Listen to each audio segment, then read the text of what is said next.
All right, good afternoon, everyone, and thank you for coming to our first in-person meeting in quite a while. Since what, a year or two? Since it was a blur. But it's kind of nice. It is nice to get in person. So we'll go ahead and start off today with item number one. Item number one is to call the meeting to order. Item number two is public comment. We have anyone in the audience here or on Zoom, Stephen, that would like to have a public comment. We did not have anyone sign up ahead of time or provide a written online comment. Is there anyone in the room that wants to provide a comment? There is none. All right, that'll bring us to introductions to roll call. We have some new faces here today. So when we get to you, I'd just like to ask you, Mayor Beach, that you introduce yourself a bit longer. This is maybe just a bit of background. Why you're so excited to be here and join us today. So go ahead and let's do roll call. Okay, I'm actually going to ask Jessica to run through the names. Well, actually, yeah. And we, so for those of you that are new, we usually just go in order of the name of the jurisdiction. And I'll extend the invitation, Chair, if you're fine. Folks want to just tell us a little bit about themselves if they're new to the team. That's fine too. So I'll start with City of Banks. I think we were anticipating Pete Edison. No. Or I'm sorry. Sorry, I'm going off my printed list here. So That was last year. all right. And so will you be our committee member? Yes. You will. Great. Thank you. So yes, Banks is small, but yet first. Yeah. Sorry. We give you a mic. Sorry. I'm a bus driver. I don't need a mic. First time in person in about 4 years. Hello, I'm Marcia Kirk. I'm now City of Banks officially tomorrow night at 6 p.m. Mayor of Banks. I've been on City Council for 6 years now. Before that, I was on the Economic Development Commission. I don't know exactly how much other you need. I did, looking at the agenda packet, I just happened to be in the Northwest Act as the second vice chair, so I at least have an idea how the act works. Otherwise, I will let you proceed. Thank you. Welcome. Thank you. Welcome. For City of Newton, Mayor Beatty. I'm Dixie Beatty, the very lucky mayor of Beaverton. Welcome to our library. It was quite a pleasant surprise that you scheduled this without telling us. I had come from a really far, long distance to get here, so these are my favorite meetings. So those of you that haven't been on the committee, this is where we always met pre-COVID, room next door here. So it's kind of fun for us to be back to. We were going through the whole list of like, what are all the things that we have to bring? A projector, extension cords, you know, so good times. For Cornelius, Mayor Delaney. Yes. You want to throw me like you did. Mayor Jeff Delaney, Cornelius. I'm trying to remember when I started serving on this committee, maybe 05, somewhere 04, somewhere like that. So yeah, so I've been around this table a long time. Okay, I don't believe we have a rep from the City of Durham. We'll keep an eye out for them. For Forest Grove, Joel Cobb. Hi all, this is my first meeting here. I'll be filling in for Melinda, the mayor, when she's not able to make it. I was sworn in last month to City Council in Forest Grove. Some of you might actually know my face from Milwaukee. I served as city councilor there. Very involved in rapid transportation. So, what's your name? My name is Angel Falconer. Did I say that? Sorry. Should have started with that. Angel Falconer. Thanks. Thank you. And don't have a rep from the City of Gaston, so we'll keep an eye out as well. For Hillsboro, we have Mayor. Congratulations. Hello, everyone. My name is Beach Case. I'm the mayor of Hillsboro. A little bit of background, 6 years on council, before that planning commission, before just volunteering everywhere in Hillsboro and around Washington County. I'm excited to be here because I think the decisions made here have a real impact on the people of Washington County, so I'm excited to be a part of the conversation. I also like long walks in the woods and kittens. Really kidding? All right. I don't, do we have anyone from King City online? No? Okay. And then for, I don't think we have a North Plains. Do we have one? Yes. Ariel. Thanks so much. Joining online due to some technical difficulties we're having with our IT contractor, but thank you so much. My name's Ariel Goodwin. I'm the newly elected mayor of North Plains. Delighted to meet you all and looking forward to learning more about what this particular meeting is going to cover. Thanks so much. Great, thank you, Ariel. City of Sherwood, Mayor Rosenberg.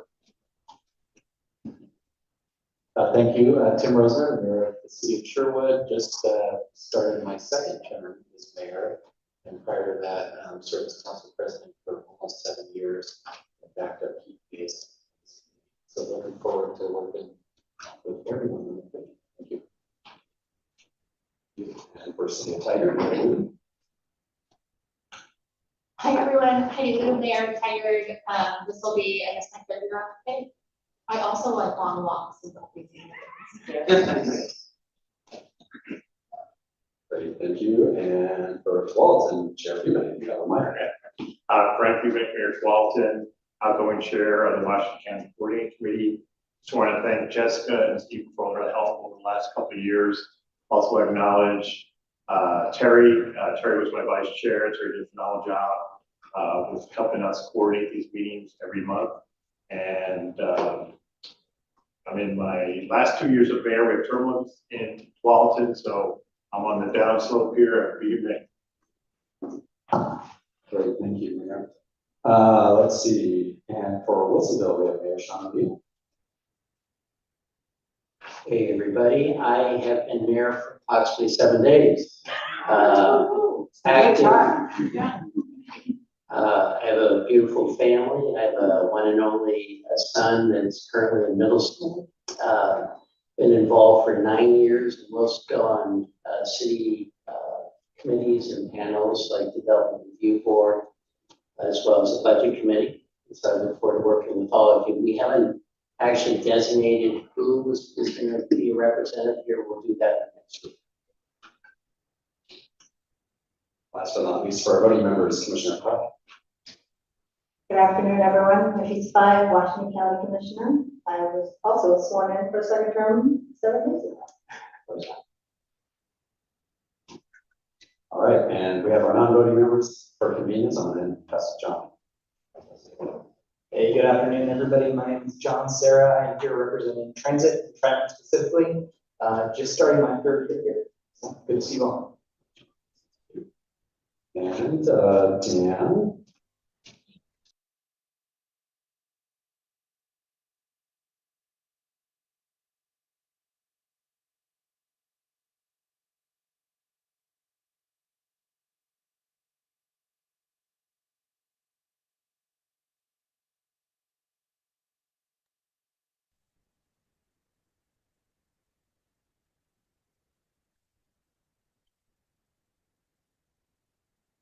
Lost sound. What happened?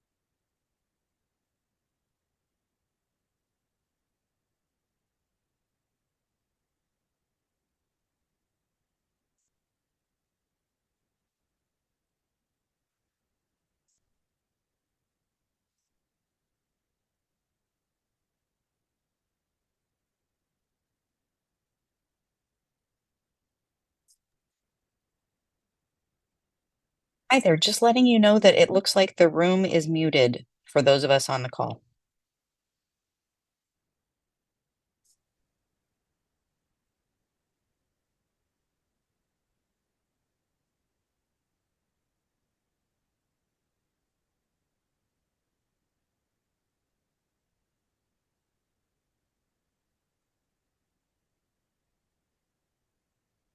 If you can hear us, Matt B, who is sharing on the call, looks like their device is muted.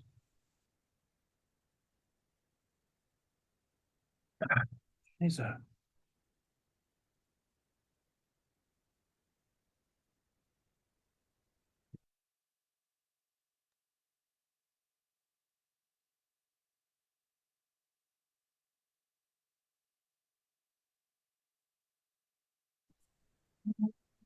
You hear us now? I might join the computer audio. I can hear them on my phone. I mean, can you hear me? Yeah, Teresa, why don't you? We're gonna get that problem.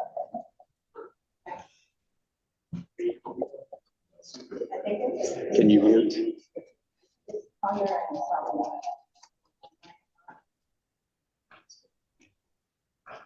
Well, this is the new part for all of us, right? Last time we met, we didn't have all the live stream stuff. And I know our council struggled to get all the technology, which news you have to turn on to be sure that you're not on that person. It seems to me you're sitting in Teams or Zoom, whatever, like, you know, remote, it all seems to work good. As soon as it's all hybrid, it seems. I have this mute. We got all day. And very light topics, right? 40 minutes. Yeah. Right. Background on the history of the entire group. Can you folks hear us online now? I can hear you now. Hey. Okay, great. Thank you. Thank you very much. Yes, but it wouldn't be a meeting if we didn't have a tech problem. Okay, and so Councilor Rosenthal, did you want to introduce yourself really quickly? Yeah, thank you, Garrett Rosenthal. I'm sorry I had also technical problems like Banks. So I'm down at the MRC, but I represent District 3 in Washington County. Good to see you all. Thank you. Okay, and I don't believe we have our ODOT representative, but we'll keep an eye out for them as well. So I think that wraps up our roll call and introductions, Chair. Thank you. That brings us to agenda item number 3, action items 3A, election of the new Washington County Coordinating Meeting Chair and Vice Chair. At this point, nominations for 2 positions. We have the chair, which we'll do first, and then we'll go next to the vice chair. So at this point, I'll open to the floor for nominations for the chair of the Washington County Coordinating Committee. Tim, I recommend Tim. We have 1 nomination for Tim Rosner. Other nominations?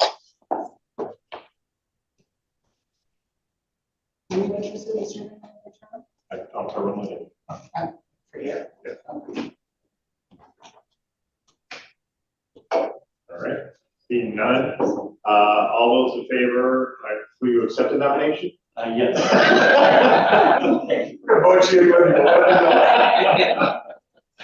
All those in favor of Mayor Rosner of Sherwood to be the next Washington County Coordinating Committee Chair, vote aye, raise your hand. Aye. Opposed? Abstentions? You're in. Does he take over now, or do I finish the election with the vice chair? I'll let you 2 negotiate. All right. Okay, my last thing I'll do here is nominations for vice chair of the coordinating. How about you, Jeff, you want to start? I can look back around if you guys want me to. I nominate Jeff. I was going to nominate each case. That's fine. Vice Chair. That's fine. Okay. So you okay with me? I'm okay with beach. Are you okay with me, Jeff? Yes, I am. Are you okay with me? We've done it. All right. Any other nominations for the vice chair? All right. All those in favor of Mayor Pace of Beaverton to be the vice chair, say aye. Aye. Oh, Hillsboro. Wow. Where's the queuing? He takes a Hillsboro. Here's an alliterative. Yeah, that's looks like I saw a lot of ayes. Any nays? Abstentions? You're it. Congratulations. Now I can tag out ahead of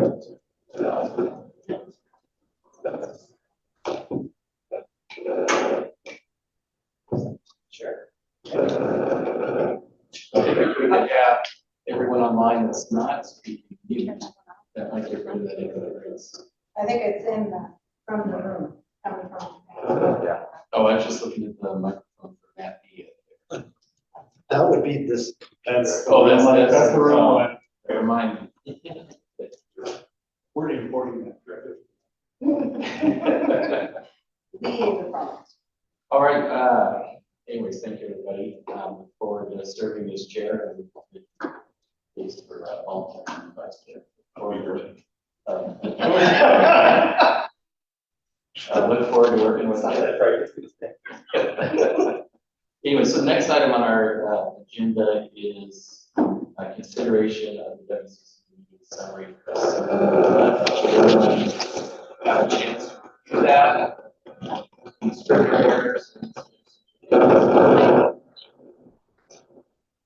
think we should buy this picture.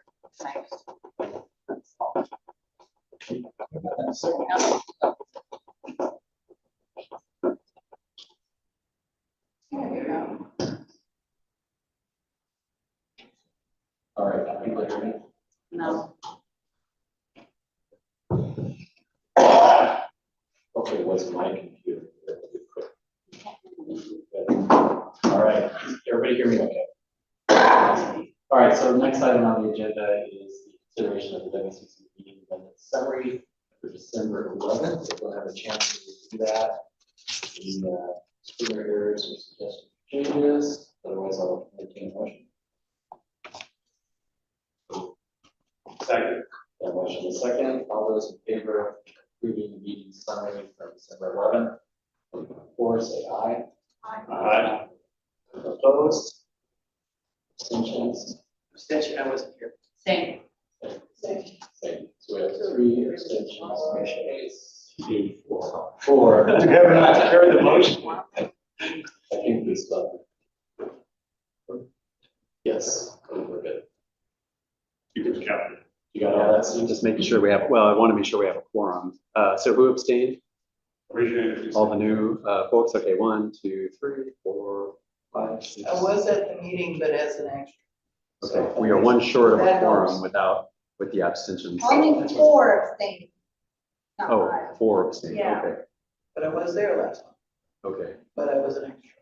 If that helps, If you're comfortable voting, I'm cool. we'll have a quorum. Okay, Okay. there we go. All right. Thank you. Awesome, thank you. All right, next item on the agenda is we need a new member for the Region 1 Act. So same drill, we'll open the floor for nominations on that. I think this is filling Steve's.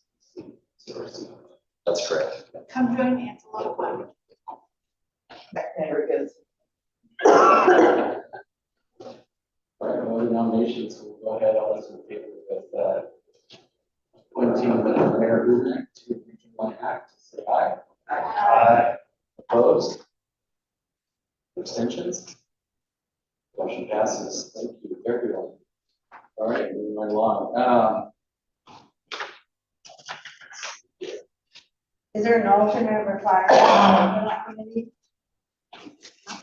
That's gonna nominate Sean Nicole. Yeah, there's not a city alternate. So, sorry, I know, there is no city alternate position on that. All right, thank you. All right, any other questions on that?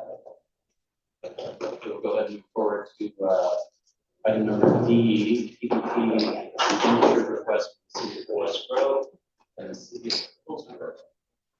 Okay, thank you, Chair. Young Valentine, Principal Transportation for Washington County. Included in your packet, you have 2 expenditure requests. One from the City of Hillsboro for $305,000 to improve some curb ramp improvements on eligible collectors and materials throughout the city. And then 1 expenditure request from the City of Hillsboro for a combined total of $7.6 $5 million for a variety of projects, including Hopkins Street, School Road, Gibbs Drive, and the intersection at Cornell.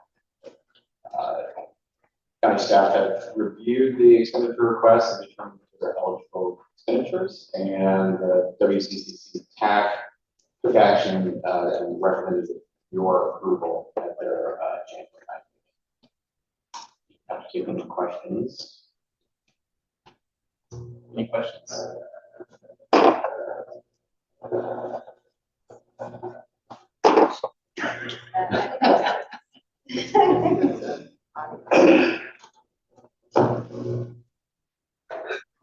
Oh, stand in the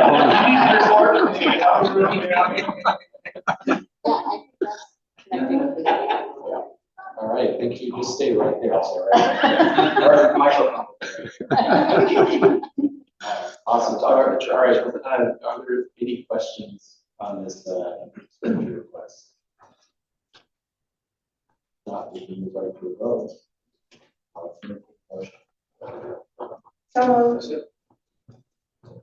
Second. A motion and a second. All those in favor of approving the TDT expenditure requests, so I say aye.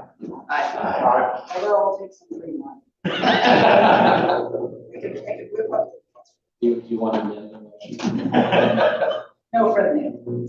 All right. Any opposed? Any abstentions? All right, motion passes. Thank you, everybody. Next item, we're into our information and discussion sessions. I would like to request, if everyone's okay with it, to move the 101 WCCC 101 overview after BNC. Some of us have to move early, and I know that BNC are two topics that I just want to talk about. So if everyone's okay with that, excellent. And by the way, I hate to do this on my first meeting this year, but I want to say You didn't put that information for our consideration. We're considering those as shares. Sorry about that. I only about 2 times for that.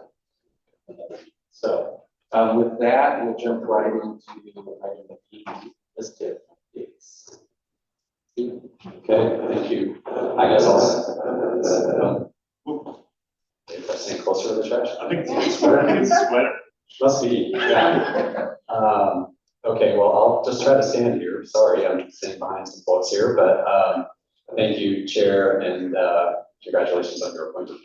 So we wanted to just do a quick overview, given that we have a number of new committee members today, a couple of our agenda items, and really just to gather.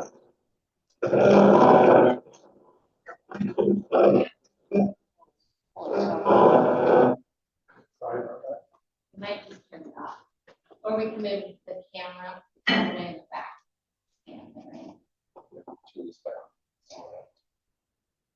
I'm waiting to see if we can hear from our. Let me put next to the plate here. Let's see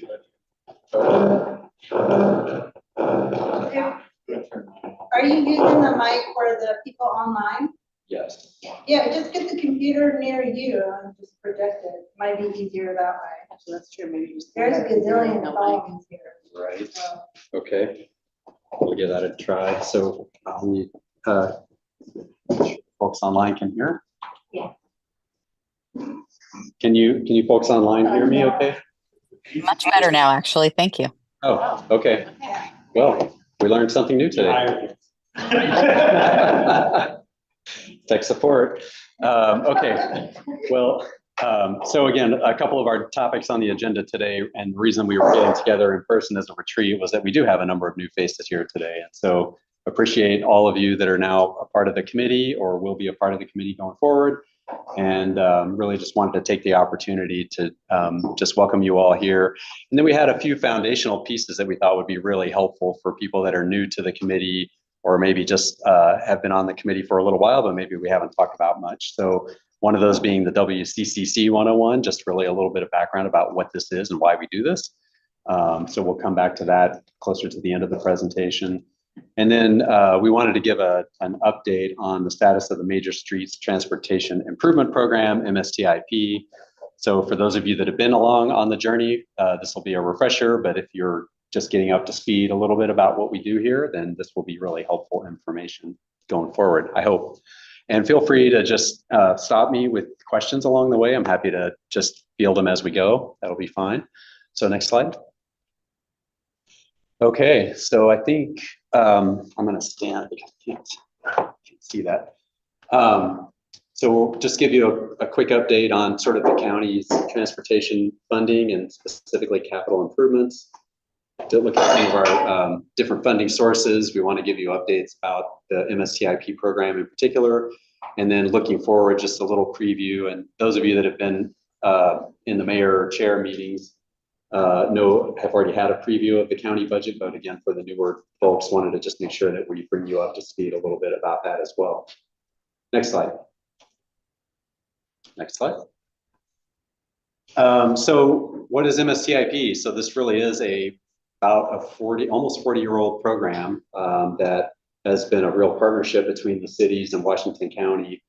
And we've been able to do a lot of improvements. We've invested a little over $1 billion, that may be on one of the upcoming slides, into projects since 1986. And so it's really been this partnership where we've really made a lot of strides toward building out a pretty robust countywide transportation network.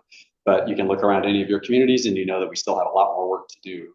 So we're really excited that we're moving forward with a number of new projects here. It's not nearly as many projects as we'd like to be doing, but it's what the funding that we think is available will allow us to do. And these are just a few examples. A couple of those are ones in Hillsboro, ones in Sherwood, and then ones in Tigard, just for reference. Next slide. So the MSTIP program began as a series of serial levies. So slate of projects and a vote by the people to get those projects or to get those measures approved. And then in 1997, actually fiscal year 97-98, the impacts of Measure 50, which was a statewide ballot measure that put in place a number of limitations on property taxes. And that was on top of Measure 5, which was implemented in the early 90s, that also created some constraints on property tax revenues. So with Measure 50, effectively, what happened at the time, we had our MSTIP levy, the serial levy, the third MSTIP was in place at that time. We also, as a county, had the Washington County Cooperative Library Services measure was also in effect at that time. So both the MSTIP and the WCCLS measures were cut. The rates were cut, and then those amounts, those reduced amounts, got rolled into the county's base property tax rate. And we all know probably all of our tax rates that got set in 1997 can't be adjusted. Or if they can, it's an extremely onerous process. So we're still living with the tax rates that were in effect back in 1997. And I'll say for the county in particular, the dynamic has really changed for us. In the mid to late 90s, we were growing incredibly fast. And so those of you that have been around a long time may remember the way the tax rates used to be set was you basically looked at your assessed value and your budget, and then you backed into a rate. And so your tax rate could adjust each year as part of your budget adoption process. But now with a fixed rate, we're just basically stuck with that same rate. And there are some limitations on how much assessed value, which is the other big factor, can increase. So statutorily, it's usually a maximum of 3%. Exceptions would be new construction or significant additions or alterations to structures that increase the value can be recaptured in your assessed value calculation. And so because we were such a fast growing county at the time, the tax rate that we had in effect at the time was extremely low, like less than $1 per thousand. And so even with the addition of the MSTIP and the library funding measures, the county's property tax rate ended up at $2.25 per thousand. That's the lowest of the 3 counties in the region, and we're the only county that is using a big chunk of that property tax revenues, both for capital transportation improvements and for libraries of those 3 counties. And so we're in a real challenging position as a county, and we'll come back and talk more about that. And as I mentioned, the MSTIP program in particular has had over $1 billion of direct investment of our local money back into the transportation system. Not included in that number is the amount of the revenue that we've been able to leverage through a variety of different programs. When the MSTIP program initially started, the dollar amounts were quite low, and that's because that was at a time when the federal government basically would pay 50% of major arterial improvement projects if you had the other 50%. So we used our MSTIP to pay for the local share, got a lot of federal money leveraged in that calculation. So that's all on top of the 1.15 billion that you see there. And then just a little secret key. So when we talk about the MSTIP programs, we'll refer to them with 3E and 3F, or 3D, 3E, and 3F in particular right now. And what happened back in '97 when we were in the middle of the MSTIP 3 levy, when it came around for the board to allocate some additional property tax revenues that was received out of our general fund, based on that merger of the rates into one, we just started calling them 3B, and then 3C was a few years later, and 3D. So we've just kind of stuck to this 3 numbering system. So next slide. So one of the tenets of the program that the board has requested that we do is really try to allocate the funding around the county. And a proxy for that has been sort of a roughly equal allocation by commissioner district over time. And the commissioner districts have changed over time as we've grown, we've moved boundaries around, but they generally remain somewhat consistent in terms of their core areas, really haven't changed significantly. And so you can see over time, we have done really, really well at trying to make sure that we're parsing those funds out and spreading them around the county fairly equally. You will find in some programs early on in particular, there were significant districts that had significantly larger shares, but then in the next round, another district might get a larger share, or they might have been more equal. But over time, it's really come out quite equal. In our more recent programs, the board has really asked us to try to stick to essentially roughly equal by district allocations for every cycle. So that's a part of our decision-making process. Next slide. So this is just a little snapshot of the funding trend over time. And so the blue bars reflect essentially the maximum AV growth, or that standard 3% AV growth that's allowed in statute. The red line trends the actual budget transfers to the MSTIP fund from the county general fund. So you can see there were a number of years where we were allocating additional funds beyond sort of that minimum AV requirement. And that was really a reflection of a board adopted policy that said the amounts transferred to the library levy, or the libraries program, and this transportation program would increase each year based on actual assessed valuation increase. And so you can see in years where we had higher than 3% AV growth, those additional revenues came into the MSTIP program. The 5 or 6 years that you see where the red line is below the blue bars, that was a decision that was taken by the board back in 2015 to do what we call the bonding cost sharing program. And in that program, we actually borrowed money, bonded against future MSTIP revenues to construct a number of projects that were needed in some high growth residential development areas that were adjacent to Hillsboro, Beaverton, Tigard, and unincorporated Washington County up at North Bethany and Bonnie Slope West. So we had these 4 really, really major urban growth boundary expansions that were happening, big transportation needs. And there was actually a concern at the time that those needs from those newer communities would start taking funds away from all of the projects, what I'll call legacy areas, that didn't get a lot of transportation improvements installed when they developed back in the 50s, 60s, 80s even. And so the intent was to really have 2 funding streams so we could sort of address these sort of new growth areas with bonding, and we could continue allocating about 35 million per year to what I would call the legacy area projects, the pay-as-you-go projects. And then you can see the debt was retired. I believe that was 22, 23. So you see the red line took a big tick up. And so that was when we retired the debt from that initial bond sale in 2016. And the actual cash, if you will, transferring into the MSTIP program from the general fund picked back up at a higher level. So the there was still money, if you imagine connecting the two ends of the two high points of the red line there. There was MSTIP funding going in there, but it was being used for debt service and not going into the pay-as-you-go program. So that's a little bit confusing. Happy to unpack that further with anybody if you have any questions too. But we're at currently just around $50 million per year, a little under $50 million per year. Next slide.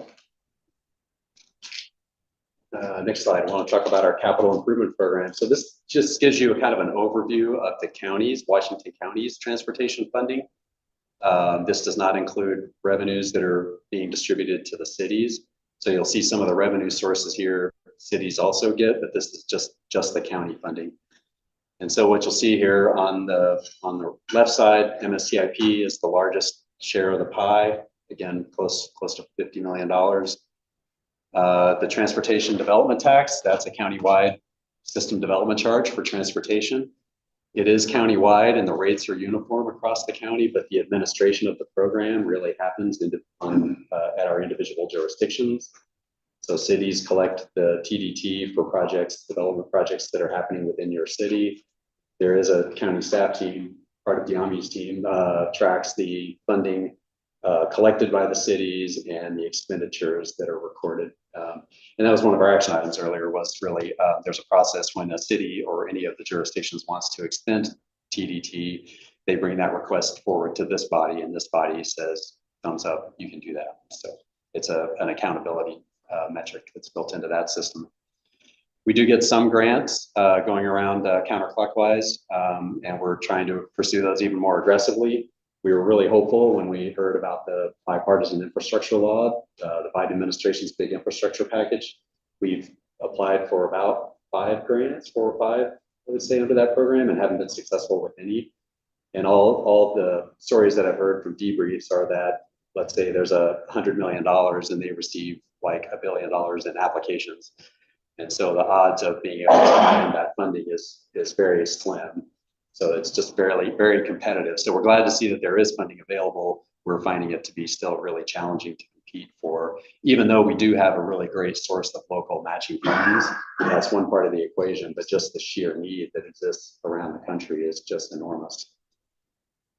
So as we move from the blue, then we move into these kind of salmon color areas here. And so you can see on the legend, that's a combination of sort of capital and operations. And so those are funds we have within the county, the Urban Road Maintenance District, that covers our urban unincorporated areas. And essentially it's a way to pay for local street maintenance. It is a special district, so the levy actually shows up like a property tax. It's a line in your property tax bill if you live in the district. You pay into that. It has a rate of about 25 cents per thousand, and it's currently generating about between $6 and $7 million per year for the unincorporated communities. And we use that in maybe a similar way that some of you may be using street fees or utility fees that are collected to pay for street maintenance. There's the Statewide Transportation Improvement Fund, STIF, our favorite acronym. That's a partnership between ODOT, TriMet, and the county. And so Washington County is a transit provider, but we contract that service with Ride Connection. So hopefully you're all familiar with the services that they provide. And so we play a key part in that process here at the local level as well. And then surface transportation block grants. That's a relatively new little carve out that we received now from ODOT. There's a long story behind that, but it's a very small sliver, but it's like every one of these revenue sources, we're happy to have it and put it to good use.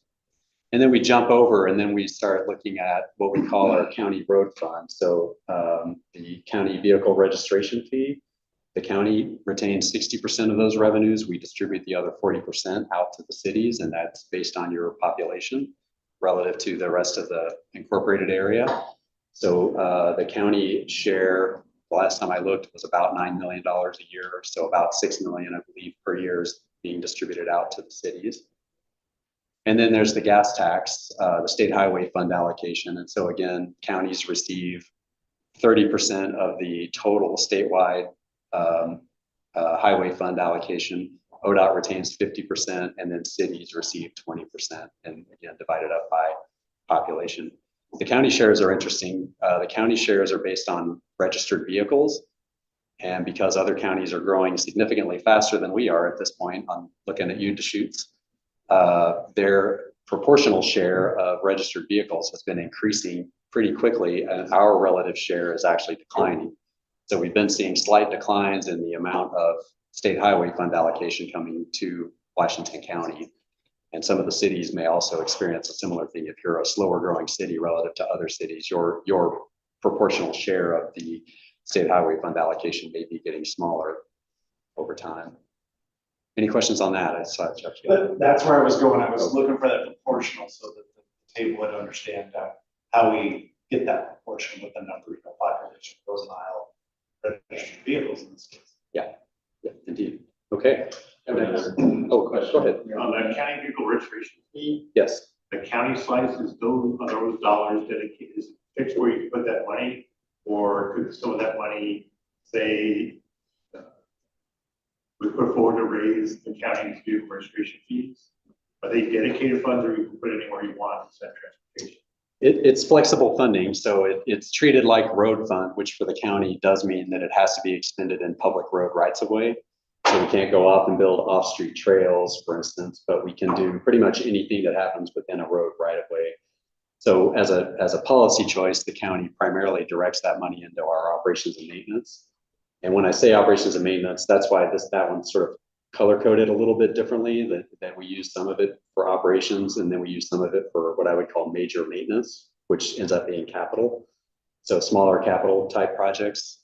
We do a lot of our ADA ramp funding is coming from that revenue source as well. So it's a little bit flexible in terms of how it gets expended, but we primarily use it to focus on our operations and maintenance. Right. So in an ideal world, if county vehicle registration fee was raised by X amount, that money could be allocated to that step. It could be dedicated to transportation capital in some fashion, yes. And that we'll be touching on that as a part of one of our later presentations too. Right. Yes, yeah, appreciate the question, thank you. Any other questions on this one? Okay, next slide. Oh, I got the chairs fighting over the mic back there. Okay, so our capital improvement plan. So Washington County, believe it or not, we have not had a combined county-wide capital improvement plan until just the last 3 years or so. So one of our recent system improvements that we're doing internal to the county is really building out a robust capital improvement planning process. So the key categories in that are facilities, transportation, information technology, just our data systems, and parks. So we are a park provider. We manage the Hag Lake Park, and we have the Metzger Local Improvement District that's partly in Tigard as well. And we also manage the Eagle Landing. If anybody has never been there, it's a great little hidden gem. It's a little paddle launch on the Tualatin. That's right near the Groner Elementary School off Shoals Ferry. But you can see transportation is by far the lion's share. So out of the $1.2 billion, almost $1 billion of that is transportation over this 5-year window. And we continue evolving our capital improvement plan. Like I said, we're still a little bit early in this cycle as we mature this over time. But every year we're putting more and more information in there, and it's getting to be a more and more useful tool for us and a document for others who want just to know more about what the county's capital needs. Next slide. Sorry, okay. So our CIP for transportation specifically, we have about $150 million in projected expenditures in the current budget year. And then we are forecasting our revenues and expenditures through that 5-year cycle out through fiscal year 28-29. So that includes 68 capital projects, and those are projects funded in part or all, maybe by MSTIP. We do a number of safe routes to school improvements. The county also receives a little bit of gain share funding, and that's a spinoff from our strategic investment program agreements with Intel and Genentech. So that does send a little bit of money our way, and the county administration has been kind enough to grant us about $2 million per year that we use for safe routes to school type improvements. We have, again, ADA ramp improvements. And those are funded both through our county road fund and also by the urban road maintenance district. So we're doing ramps with everything that we touch. We have to upgrade those ramps. And then we have a variety of bridge replacements. The county manages about 185 bridges across the county on the county system that are in varying states of ill or good repair. And so we do put a lot of our bridge projects in there too. And in our CIP, you'll actually see a number of the things that are described as projects in our CIP are really programs. There are things like guardrail replacement, culvert replacement. They're things that are not big enough individual projects to put into a CIP, but on a programmatic level, they can be a substantial amount of expenditure that we do. Next slide. Hey, Stephen, how many bridges did you say the county's responsible for again? About 185. Just, I think too often people think about the bridges and they think about the big bridges downtown across from, right, you know, all over the county. But, you know, people don't realize a lot of times when you're driving around here, you're actually driving over a bridge, it's over a creek or something else around here. Yeah, or the 12-wheeler. Right. But yeah, it's, for somebody who's grown up around here, even from out, I mean, you've seen this area well.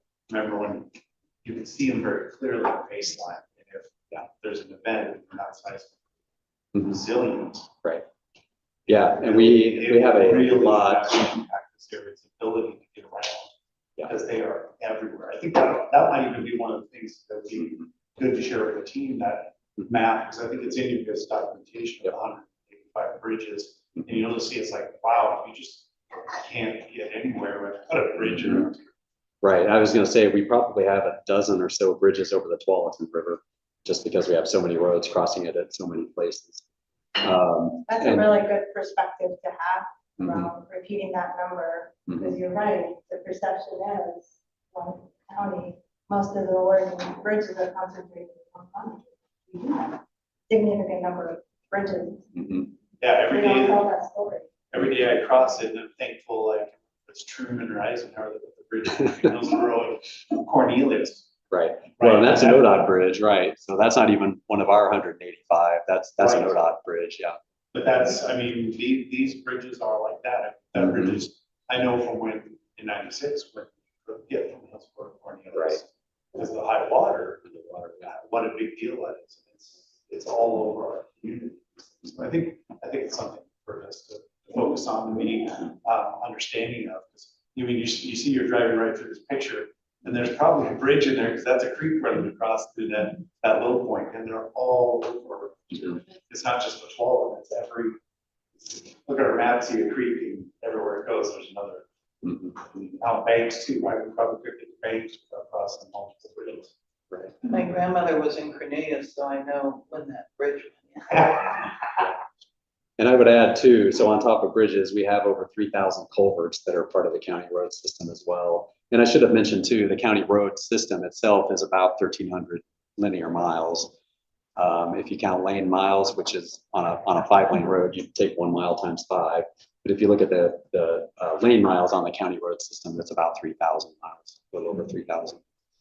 And aren't some of the bridges, county bridges on emergency escape routes, if you will? Yes, a number of them. And that's one of the prioritization metrics when we have substandard bridges. We're looking to manage the ones that are on that emergency route system, make sure that those are going to be seismically resilient.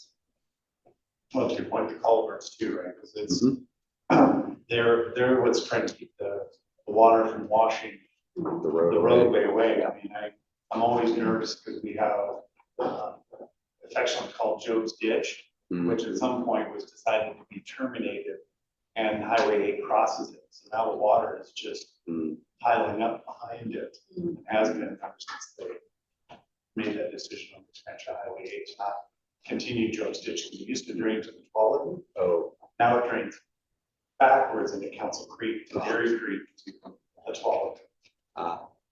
Okay. Different laws back then. You just go, yeah, we're just gonna block it. Sounds like Chicago. They reverse the direction of the river right now. Even the 3F, MSTIP 3F, the 205 bridge, is that one of the emergency routes? No. Not that picture though. No. Yeah. Yeah, I know. Yeah, that's not one of our emergency routes though. Yeah. Yeah. Okay, so what we want to do now is turn our attention specifically to MSTIP. So next slide. So MSTIP 3F, we talked about the cute lettering system and numbering system. So this is our most recent slate of projects and programs. And the Board of Commissioners approved it in June of 2024. That was after it had been vetted through this body for a recommendation to the Board of Commissioners. And so that's one of the key roles, and we'll cover that because we're going a little out of order. There would have been some context provided in the one-on-one presentation, but one of this body's decision-making or recommendation opportunities is recommending projects and allocations to the board for the MSTIP. So in that, we've got $195 million dedicated specifically to projects, named projects. We have an opportunity fund allocation. Diami's actually going to run through an opportunity fund presentation a little bit later. We'll talk more about that, but that's a great leverage funding source. We have new this year, or for this cycle, a large project match allocation. So that was really designed to try to help us go after those bigger federal infrastructure grant programs. So there are 5 specific projects that I think maybe on another slide we'll look at. That are eligible for funding through that. And that's, again, just really designed to help leverage state or federal funding.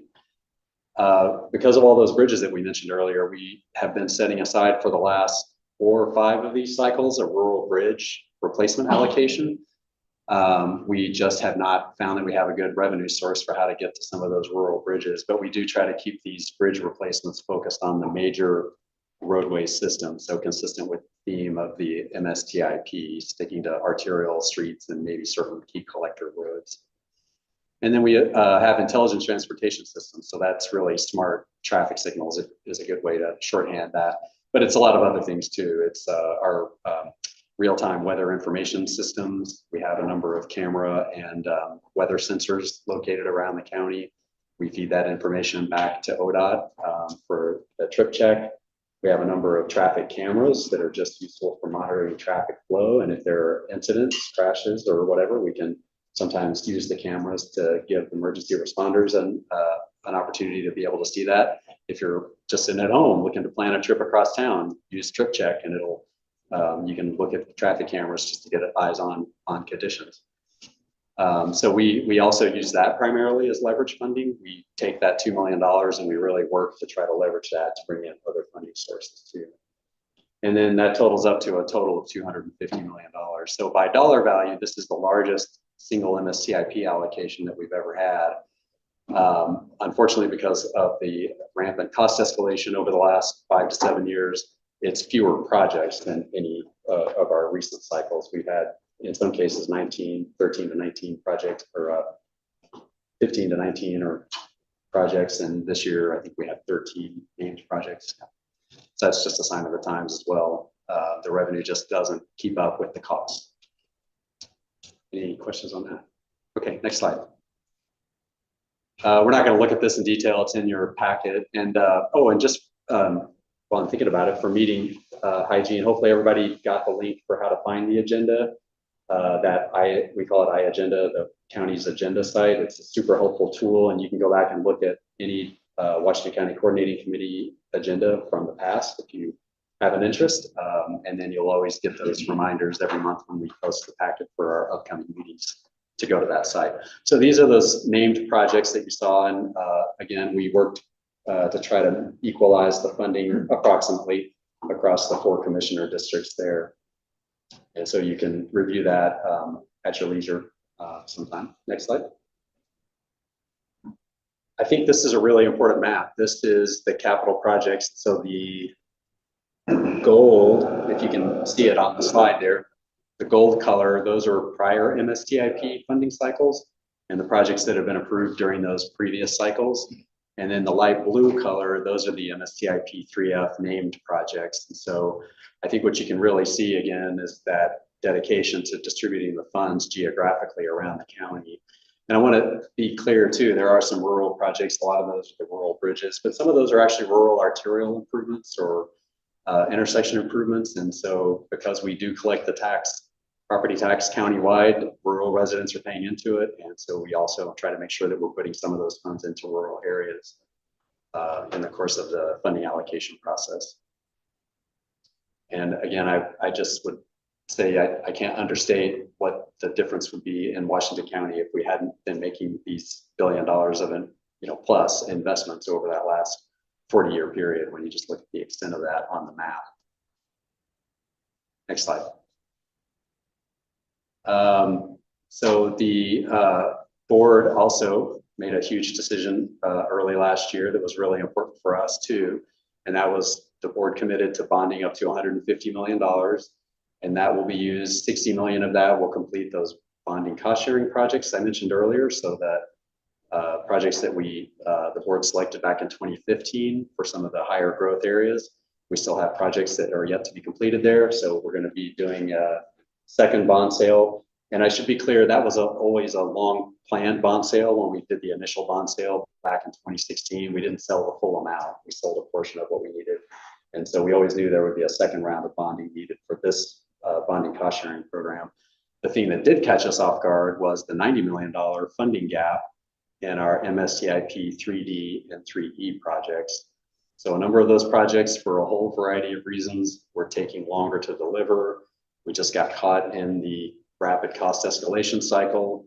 And so between those two factors, we've just seen these project costs, the estimates were approved back in, or prepared back in like 2011 and 2015.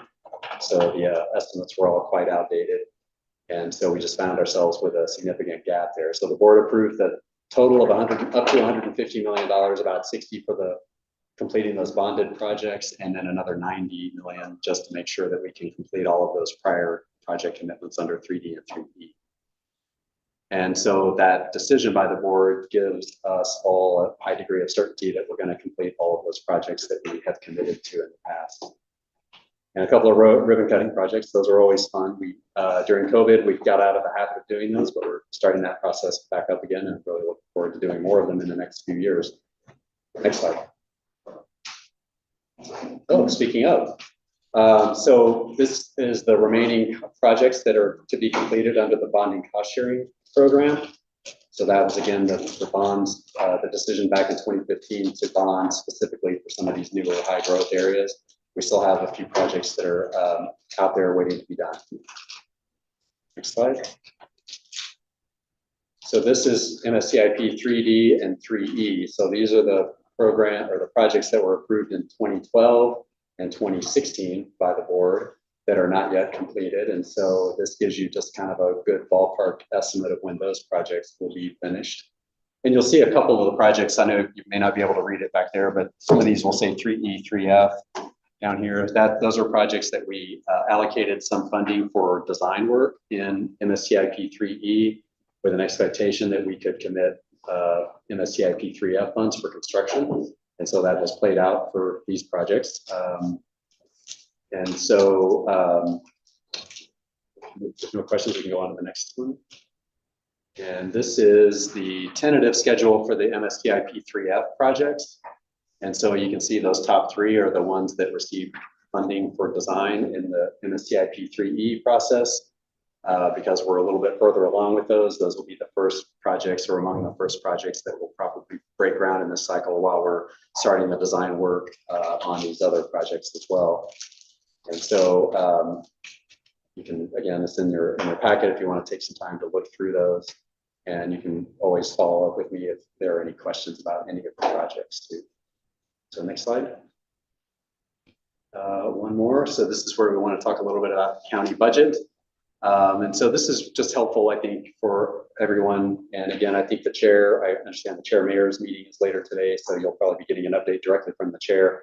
So she's definitely a better source of information than I am to look at the countywide budget picture. But out of our general fund, which is the pie in the upper right there, there's only about 230 million. Oh, actually, sorry. The overall pie is the total county revenues. So the big share is restricted. So that's things for us like the road fund, TDT, our gain share, other things like that have some very specific restrictions on how you can spend those funds. So the small blue share, that's the county general fund. That's about $230 million total. And then out of that 230 million, that's the pie chart in the lower right. And so you can see that of that, it's mostly property tax revenues, and a big chunk of those property tax revenues are earmarked for MSTIP and the library's WCCLS levies. You can see there are some other taxes there in gray, and then SIP is a pretty big slice of the pie for the county. Although that's diminishing a little bit this year, which gets to some challenges that we're seeing in the budget this coming year. Any questions on that? I'm not the expert, so okay, next slide. Thank you. As I mentioned, and I'm sure I know all of you are probably dealing with variations of the same theme, but we're seeing more and more stress and strain in the general fund as we're trying to provide just basic county functions, traditional county functions like courts, public health, jail, sheriff. So there's a whole variety of these just sort of basic county services, DA, that are all seeing cost increases. And again, the revenue just doesn't keep up with the costs. So the county administrator has given direction to department heads like myself to prepare budget scenarios that include reductions in our general fund programs of 10, 13, and 17%. And that is really a decision-making tool that will be used to try to help determine which programs might receive which kinds of reductions. It's not a guarantee that we're going to see any one of those specific amounts as a reduction, but it's a tool just to try to provide some options that the county administrator and ultimately the board will get to evaluate in putting the budget forward. Yes. Stephen, if memory serves you right, it's not almost twice the percentage reductions you guys did in the last budget cycle for analysis of reduction. I thought it was like 5, 7, 9 or something. We're in our third year now. So the first year was 4, 7, and 10% reductions. Last year we did 0, 3, and 5%. And some work groups ended up, I think, actually with 7% reductions or funds. And then this year we're looking at these larger reductions. And again, some of that has to do with the SIP is shrinking a little bit. One of the Intel SIP agreements is converting from a SIP agreement where they're paying fees in lieu of taxes over to paying taxes, which is good for some of the jurisdictions. It's a little bit challenging for the county because under the SIP payments, the county keeps about 70% of those revenues, and the rest gets distributed to the partner jurisdictions and districts. With property taxes, we collect about 16 cents out of every dollar. So our net amount of funding coming to the county is reducing in some significant ways. So, and again, I think that we're anticipating that reductions to the general fund transfer to MSTIP, we are not expecting those to impact our project delivery schedule that I just shared with you. We're working with the county administrator and our chief finance officer, really looking at how we make sure to keep those projects moving forward and try to also deal with this real-time challenge of the general fund constraints. Next slide. Oh, well, that was okay. Can we go back? So the assumption is that there will be a reduction to the tax. That's a given. I can't tell you that it's a given. I think it seems very likely, just given the amount of the reductions that are going to be needed across the general fund. We're not impacting the pending project delivery, but again, future 3G projects. There are some potential longer term implications, right? And this is a good segue. So one of our future topics will be looking at a future transportation strategy, funding strategy. So the list of projects are going lower and lower, costs are going up. Let's get to the point where you might be lucky to have one project per district, considering the amount of funds are being transferred away from future projects. I would say it's too early, and if the folks online, or if you need me to repeat the question, just let me know. I know this is more from the chair than I want for you to spot, but this is just warming us up in this area. Oh, good. Yeah. Right. So I do believe that there are strategies that we can come up with. We'll be looking at alternative funding sources. We'll be looking at some ongoing bonding, probably of MSTIP for MSTIP. So I think there is probably a variety of strategies that will allow us to continue a robust transportation program. What those are going to be, I really don't know yet. So that's one of the things we'll be talking about next, is our process to come up with a strategy. If you have a question, Dan. Yes. Thank you, Chair. What percentage of the current allocation goes toward debt service for bonds? Right now, 0 as of today, but when we sell this initial round of $150 million in bonds, that's we anticipate, again, depending on the timing and the rates in effect at the moment, we've kind of anticipated about $12.5 million per year would be needed for the debt service on that $15 million or $150 million bond. And that's a 20-year payback. I mean, there's variations on how we could pay it more aggressively or pay it over a longer time. So percentage-wise, ballpark?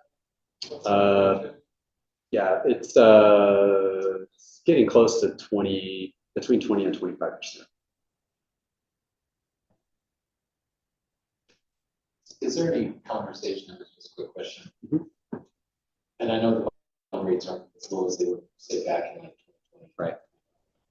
But if we do get to that fund placed again, of bonding against future revenue, where we could just invest in everything, I'm sure we can make 5% of 2% bond rates. Is there conversations going on about better leveraging those future tax revenues? Yeah, I think all those options would be on the table. I don't know that that's exactly where we want to go. I think we traditionally have tried not to borrow until we really need to borrow, but you can sort of see the pros and cons of that. That's what you're highlighting. So I think those options are all on the table, and those will be things that we'll be looking at as part of this next project, kind of that looking forward project. Good question. Any other questions? Okay. Next slide then.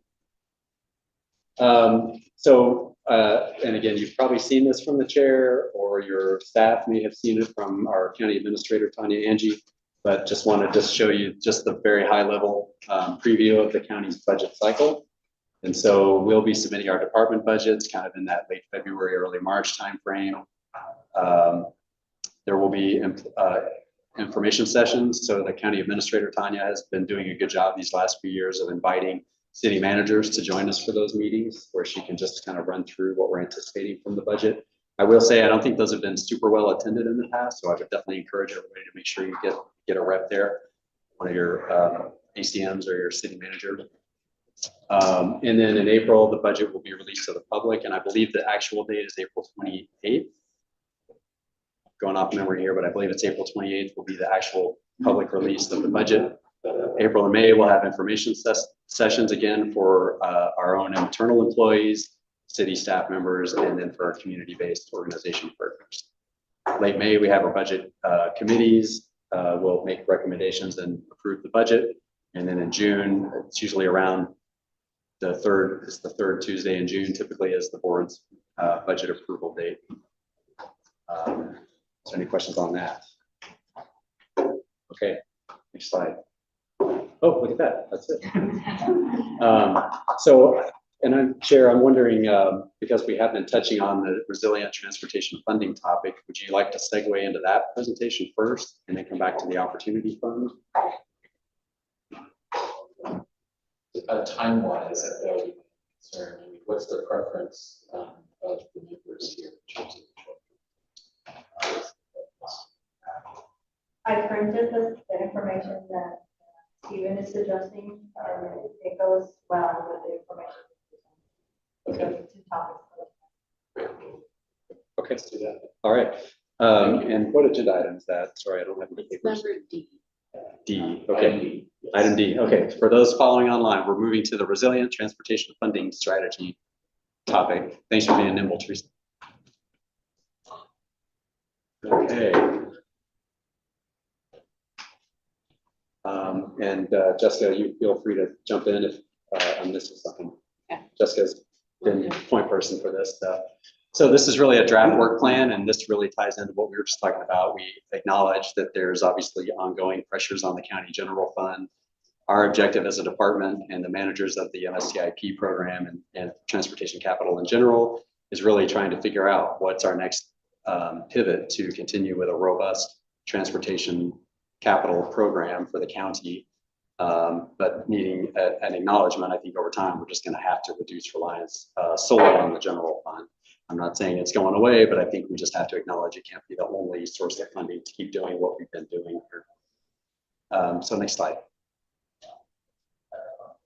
So we'll just run through these topics here, a little bit about the board's budget priorities and commitments, which includes transportation, a little bit of our capital project funding outlook, our resilient funding strategy project that we've been touching on here, and then sort of the work plan for that. Next slide. So the board's budget priorities, so they just had a roundtable last Thursday. We have Commissioner Jason Snyder has joined the board now as our District 3 representative. Many of you will have been on the committee with Jason when he was mayor of Tigard. So he's coming in with a lot of background and knows a lot about how government works, which is great. He's also going to be the alternate in the that's event great. that I'm not available to attend either JPAC or WCCC, so you'll get to see him. Great. Yes, indeed. And he'll be on the R1ACT Right. as well. Yep. So some of the board's priorities do include a connected multimodal transportation system. And then again, I want to just kind of fit that within the context, this broader countywide context of all the other things that the county needs to pay for that are also capital needs and a lot of facility needs and a lot of IT needs and other internal systems that just need investment in the county.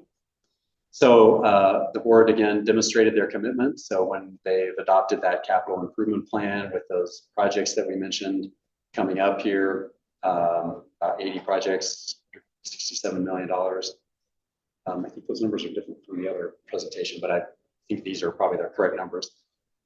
They did approve the bonding up to $150 million to make sure that we can complete those prior MSTIP projects, and then approve the $250 million MSTIP 3F funding allocation. So all in all, $400 million of new project commitments this past year. Next slide.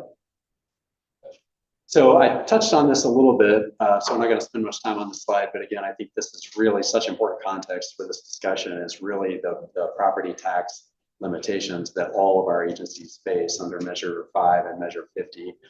And I'm not an expert on this topic, but I have spent a lot of time going back and looking at the materials and understanding what the restrictions are. And I keep thinking, well, what if you could raise that? Or what if you could do that? And between those two measures, almost every one of those avenues have been cut off statutorily for a jurisdiction to actually go out and try to raise more revenue besides growth.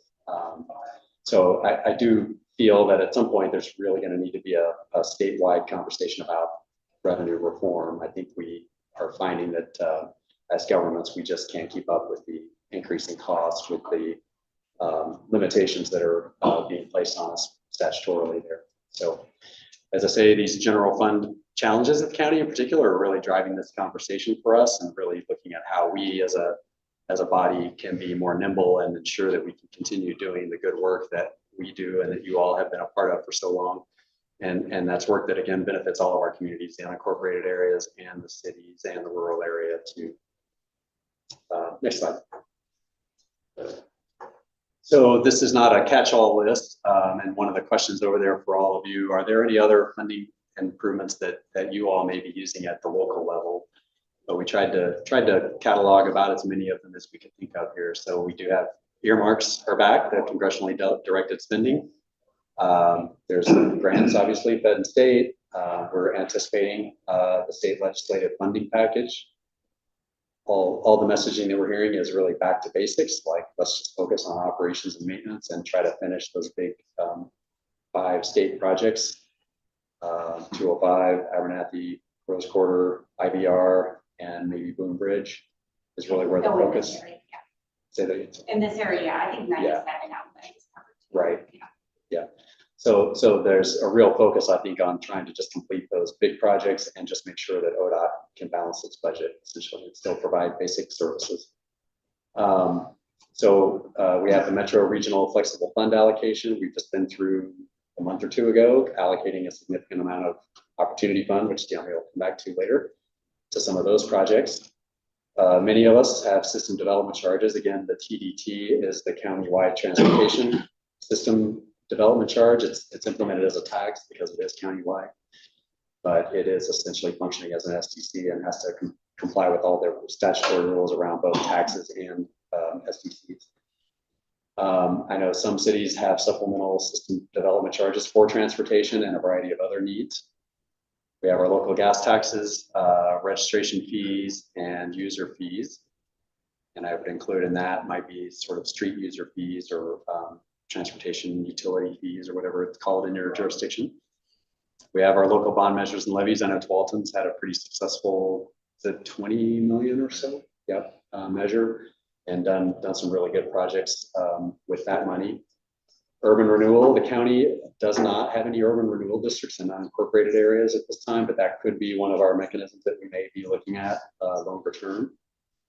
And then the county MSTIP, of course, that's really been the cornerstone of our transportation funding at the county. Are there any other sources that come to mind that we may be missing or that you're all using for transportation? I don't have a new source. I'm just curious in terms of, you know, like the Christmas tree bills and say and federal earmarks.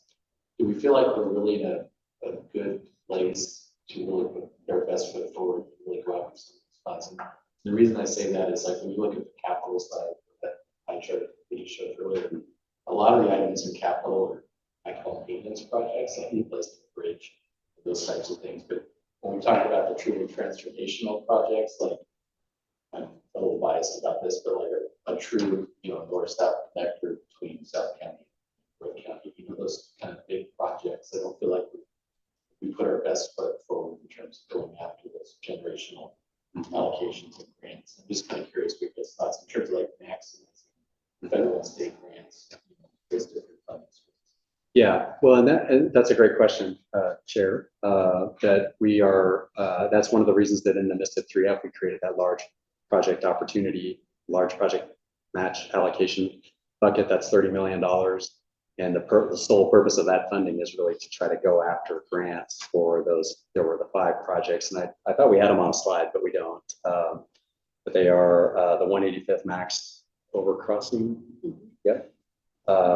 Going on memory here, Beaverton, Hillsdale, Olson Shoals, ferry intersection over in Raleigh Hills, Basalt Creek Parkway, kind of on the 12th and Wilsonville border.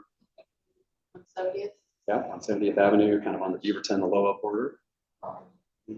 Farmington, yes, Farmington Road.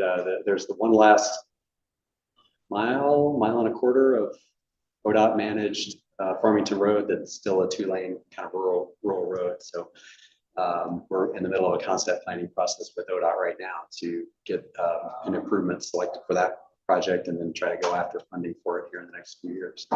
So that's kind of been our attempt at trying to really leverage our local funds to try to go after some of those big federal projects. Yeah, and you know, like in our CIP, TSP, we have a lot of projects in there, and some of them like big aspiration projects. Some point in time, there's going to be some program, you know, like items infrastructure program. So we're in the captive seat, you know, with some of those opportunities, preparation, and some of you have heard my soapbox speech about this all the time, but just being ready for that, making sure that it's like, are we grant ready? Have we done the homework we need to do so we can be in first place? Yeah, and those are, I think, again, some of the things that we'll be looking at as we're embarking in this process, just, you know, really with an eye toward leverage. I mean, I think if you think back to the last Trump administration, when some of us were elected in, they tend to favor large freeway style projects, which is quite different than how we've been spending money as a committee in the county. And so I think that's the way that we're thinking about it. Rates are going to completely change, indications are going to change. And so I would say very likely how we have put like our priorities forward is not going to grant us money in this administration. And so we'll probably have to do some live adjustments as we're going to think about if we want federal funding coming to them. Likely when we look at our list of what's on there now, I can't imagine any would even qualify. And that's exactly where I'm We Trump 2 will be like Trump 1. It could be, this is a great project, like 1 to 10% is not a substantial commitment, right? So I mean, I'm 3/4 covered by anyway, so, you know, we'll find a project for it, but it just is what it is, and so I think it's that, like, what I'm trying to like engage my council and everyone else in is like, we can't complain about everything, but we can adjust to what's happening, and that's where we need to be. And the way that we want to spend money is likely not mine, the way the new administration is gonna want to spend money, so we can spend the next 4 years pitching money, or we could just pick projects off the list that are likely to get done. The same way that we did in the Biden administration. I would say on the flip side though, I feel like the conversation happening on the state side is about shoring up, like, you know, what we already have and specifically not talking about large projects because we can't afford the operations and maintenance on what we have. So I think we may have a situation in which the state is very focused one way as far as taking care of what we already have and nothing additional transformational because we haven't paid for the stuff we already said we do. And the federal government could be about that. So we should be aware of that there's very likely going to be a rub and a conflict between the state and federal opportunities out there. It's a great point. Yeah. I mean, that's what ODOT's going after, right? And they want to be able to pay for what they have. Any other thoughts or the original? Just one observation, which is if a state funding package comes to pass, in terms of taking care of ODOT's needs and programmatic needs, at least what I'm hearing is a shared commitment to maintaining 50-30-20, which would mean that there would be additional funds for counties and cities as part of that formula funds. Yeah, that's a good point. And in case anyone online couldn't hear, that was about the state maintaining the 50-30-20 split of the state highway fund. So the counties continue to receive hopefully a larger 30% share and cities a larger 20% share. As long as we get more than no, it's getting here. Something I have brought up to ODOT in Northwest Act when they're complaining is the registration fees. If the state and probably the counties got together and did some PSAs about people who have been moving into Oregon that don't realize you're supposed to be changing your license plates within 30 days. And how many license plates we have running around the state, let alone in the metro area, that we're losing the registration fees. They're not renewing them. If you look at the majority of the out-of-state plates, they're expired. Why? Because their mail never got transferred. They didn't think about it. I mean, we could probably recoup a large amount for a very little cost by just putting a couple mil into some public service announcements. Or could enforce a couple. Triggering an interest in compliance. Yes, but one problem is though, is that Salem somewhat cuffed the officers. Plus we're short-handed. So a little bit of both would go a long way. And I think to your point, Tim, I think that's what we have to look at, because we can't just rack a lever on any one of these things. I continue to hear from my constituents the problem with our heightened registration is that's a lot of money for folks that are just, challenged economically to come up for in one chunk. So if we crash that again, are you gonna start putting on a payment program, or what are you gonna do? It's easy to pay your gas tax because it's nearly invisible into every time you fill your tank. Right, so if you look at those kind of things where it's small and incremental and continuous, it's easier for folks to come up with that money than it is to suck down, another $50 or $100 or $200 money. So I think you got to look at that kind of lens too. I joke, but it's the bottle drop answer, right?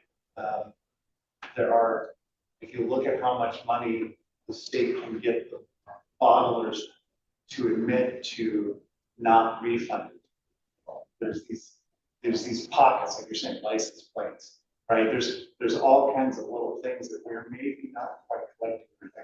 And the bottom drop example is the bottlers internalize that millions and millions and millions of dollars. That's the differentiation between what people pay and what they actually have to pay out. Part of why they can give you a 20% bonus if you can turn calls because they actually have a lot of money. So I think we need to look at all around our system, see where the opportunities are for incremental increase. The one I joke about, but to be honest is, when's the last time we raised the gas tax in Washington County? Right? And I use the example, this is new for the folks that are new here. You saw the writing in the streets when Oregon indexed its gas tax annually, right? No, you didn't see anything happen. Yet the gas tax went up annually as part of the 2017 program. Every year the gas tax went up and nothing happened, right? And our gas tax has been, we're almost up to $4 a gallon and now it's teetering back down around 20. It goes up and down all over the place. So I think we need to look at those kind of opportunities. You know, if we go to BMT, or how do we implement these things? I think we got to look at the other levers, but a little bit of each of those levers could go ways. And I think it's not a great return, maybe long-term continues to grow, but county gas tax is one of those where it's 2 or 3 cents on the gallon. 1 cent. You could double it. You could double the income on that by going to 2. Yeah. So it's just, I mean, it's so silly. Well, 2 thoughts. One is the gateway to every city, as we know, is maybe I'll just have the police set up a checkpoint on BH Highway and check for tags, and we can help with the. I thought they were already doing that. That's why I saw. I was just thinking about helping revenue there. I'll get the ticket price and we'll get the long-term thing in there, so working that in there. I will tell you that I would like to have a conversation about all of these. The one that gives me a thought that I would absolutely oppose is any kind of SDC. Like, it's already challenging to do housing. SDC only adds to that. In particular, ODOT, talking about wanting to do an SDC because to make affordable housing work, we have to waive it. We don't know how to waive it. We have to backfill it. So that could end up costing local jurisdictions money when it comes to affordable housing. So I think we got to find another trough to do that. But to me, SDC would be a non-starter. Everything else I would like to have a conversation about, but that one is one I absolutely.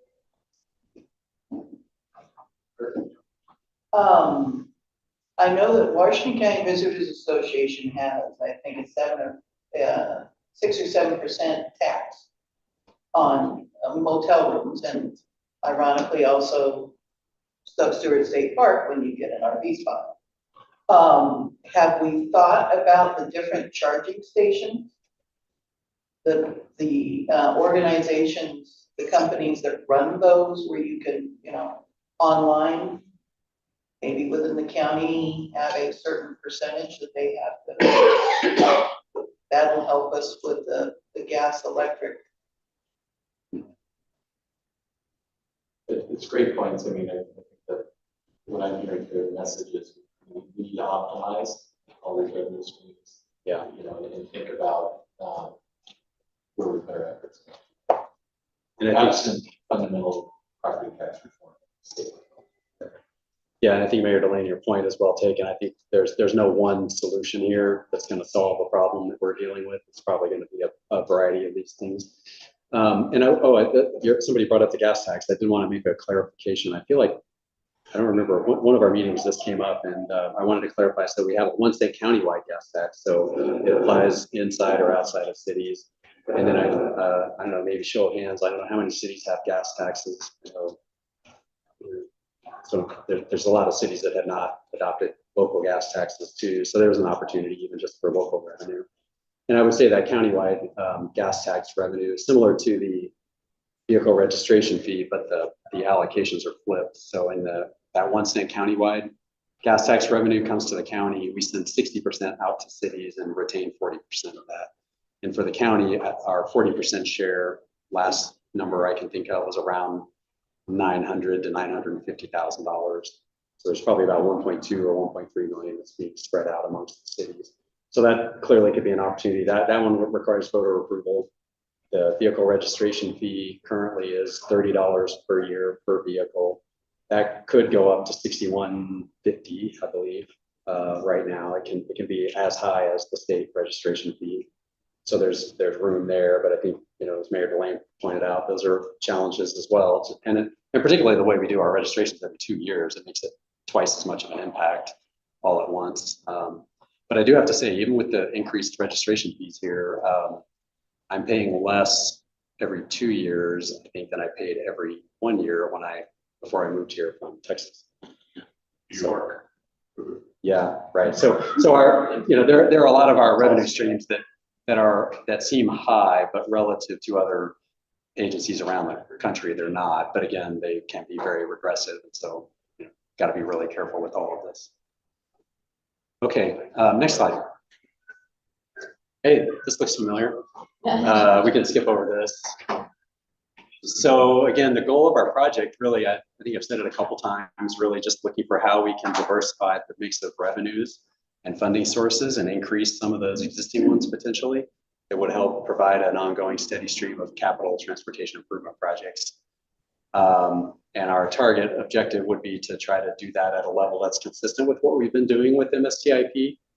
We're going to be looking at a whole library of capital project funding options. There's been some good work that's been done. Actually, the West Side Economic Alliance recently did a transportation funding workshop. I was a participant in that process, and they came out with a list of potential revenue sources. The ODOT's got a really great library that we started reviewing of funding options. Metro did a lot of work back in 2019 or 2020 with the Get Moving measure, looked at a variety of different revenue sources and did a really nice objective analysis of some of those. So we're already in that research phase now. We need to really evaluate each of those different funding options, implementation viability, as Mayor Beatty pointed out. SDCs are challenging. Registration fees can be challenging in their own way. Some require voter approval, some may not. So they all have some different restrictions. Some have maybe specific funding requirements associated with them and can only be enacted at certain government levels of government. So we'll be doing a lot of work around that.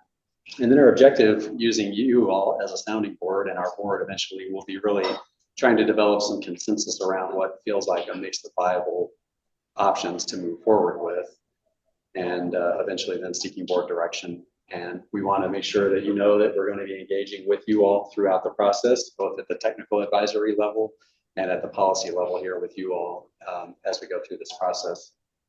Next slide. So that's kind of our rough work plan at this point. Jessica's got it on her to-do list to start fleshing this out a little bit more specifically with dates and deliverable timelines.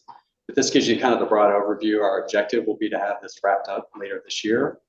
And that would be going to the Board of Commissioners, hopefully in November, could be December, but we want to try to move that through this calendar year so that it may be beneficial to us as we start prepping even our next upcoming budget. I don't think that's an urgent need, but it would be great just to have more information under our belts as we head into that next budget season. So you can just read that on your own, but we'll just be trying to step through this in a fairly systematic way, and again, engaging with you all at key points in that process. Question I have, because, all these funds, for the most part, are general fund dollars, so it's very fungible.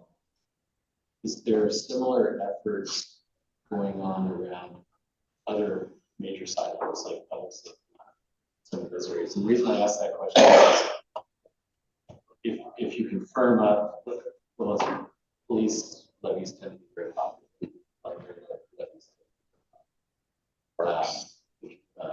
Like you mean about gas tax, right? So there's kind of a higher level strategy of, can we bolster up these other areas that need more help, so it takes pressure off these other funding sources. Yeah, and yes, I think that'll be a part of this process. We're obviously, it's not specifically transportation focused, so we'll be focusing, I think, more on potential revenue sources and how to maximize those and diversify. But I think, yes, I've had a couple of conversations with the county administrator about the need to just really, as we're doing this work, really staying in touch about how that looks globally across the county's operations and funding needs. And I would say, obviously, we already have a public safety levy for the county, and we have a library levy, both of which are likely to increase. So we're going to be going to the voters, I believe, in 25 or 26. November 2020. Yeah, okay. And asking for increases in both of those countywide levies already. So we're already doing that to some extent. We may not have a huge number of options yet to go for other levies, but I think we'll, all options have to be on the table. Any other questions on that? I think that's our last slide for this presentation. Any questions? Okay.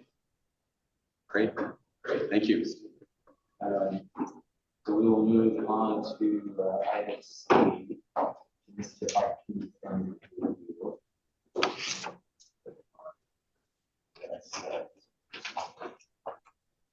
I'm going to pronounce your name wrong. Diami. Diami. That's great.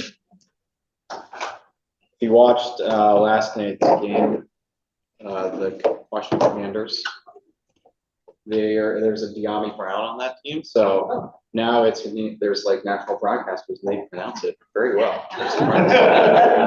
So there's hope. Yeah, there's hope. That's right. So thank you. I know there's been some interest in having some kind of an overview of the MISTIP Opportunity Fund program. So here we are to share this presentation with you. So you can go to the next slide. Just want to provide an overview, kind of some of the background of the Opportunity Fund, how it came to fruition with this committee's support.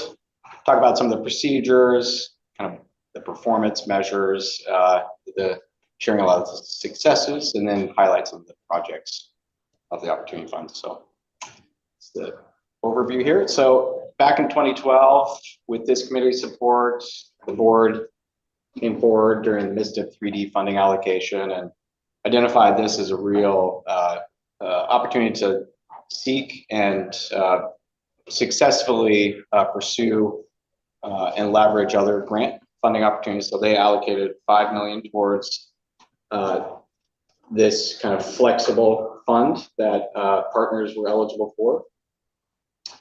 Overall, you can see the separate allocations since then, just building on the success of that initial $5 million. 3E, they allocated $7.5 million, and then during 3F, the $13 million allocation for a total of $25.5 million. And the fund is really intended, it's very flexible. It is has some guiding principles that we can go to the next slide that kind of touches on at some point here. That this committee adopted, which are intended to kind of guide how the funds are allocated and decided upon. So in an effort to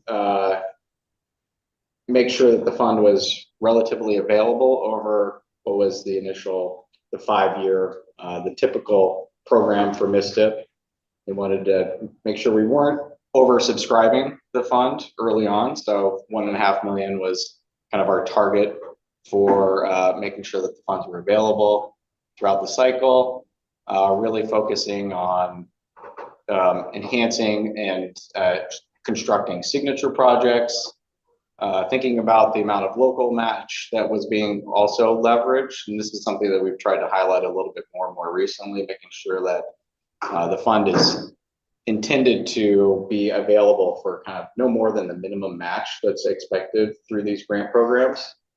And then just making sure when we're bringing forward the projects, we're really highlighting that this is has countywide benefit to the transportation system, that we're looking to improve mobility for all modes, and considering the geographic distribution of the funds. Again, this is kind of on a request, so it's harder to kind of allocate this to a regional standpoint, but just making sure that we're as we're reporting out kind of what those successes are countywide. Next slide, please. So the cities, partners here, and the county are the eligible recipients of these funds because the funds are distributed through intergovernmental agreement, but we do make the funds through those partnerships eligible to our other partners around the table. So 12 Hills Park and Rec, Western Transportation Alliance, other partners that may not typically be eligible through an ORS 190 structure. So we have made these funds available and eligible for various phases of project construction as well as programmatic. So some of the safe routes to school programming, some of the transportation demand management funds that we partner with the Westside Transportation Alliance, for example, been really successful in leveraging some like regional travel options funds as well. So next slide, please. So in terms of what the process looks like for seeking or requesting using these funds, we typically, it's really just based on when grants are, when those programs are soliciting opportunities. So there's no like formal call. There are like the big funding programs like the regional flexible funds allocation that we just went through. That's kind of the big target and most readily available opportunity for us as a region to seek competitive grants. So we make folks, to the degree that we're aware of them, usually you're coming forward or your staff is coming forward and saying, hey, there's this opportunity we've identified, we want to take advantage of this. So we work with staff to bring those requests forward, hopefully in a timely manner. Typically we like to have at least 3-4 months advance notice before the application deadline to kind of get that through the process, because we do take it before the Transportation Advisory Committee to bring a recommendation to this committee. And we do have our kind of our coordinator and liaison is CJ Doxey, so your staff would kind of work with him to get these before the committees. Next slide, please.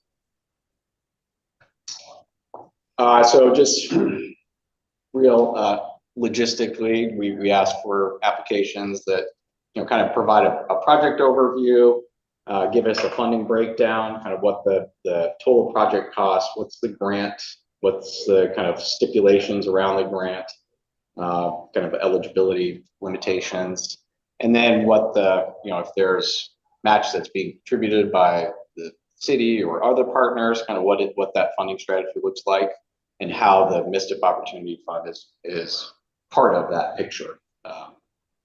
And then just anything that kind of highlights, really the benefits of the project and what the contribution that MISTIP will be providing in terms of community and countywide benefits. Next slide. So in terms of the process after it's gone kind of through the committee, that we generally, I think the real success of the program is that the committee, the cities and the county are really saying we endorse this project, and so that is brought forward in a letter of support that says, this committee is made up of the cities and Washington County, and so that force, I think, has contributed to the real success of the projects being successfully awarded grant funds. So we share that, and so the chair of the committee, so now Chair Rosner, will be signing these letters that will be shared with the applicants, and then those are typically included in applications. Does that mean we have to be nice? It might help. Is it in writing this time? Yeah. What? Required? Yes. It's always. We have. What kind of statement puts on outside of, that's beyond my pay grade. I think we covered this. Next slide. Or maybe just in terms, maybe actually I did want to touch in terms of after it goes through this body, the application's been submitted, hopefully you're successfully awarded the grant. Then that's when you work back with us to say, your staff will say, hey, we won the award. We are you know, if it's with ODOT, if it's with Metro, if it's a federal, there's going to be some type of an arrangement. And so you come back and say, here's our agreement with so-and-so. And then that's when that kind of triggers our process to say, okay, now we're going to transfer the funds to, you know, in a timely manner to support the project. So there's kind of a formal process. We go through an IGA and execute to transfer those funds.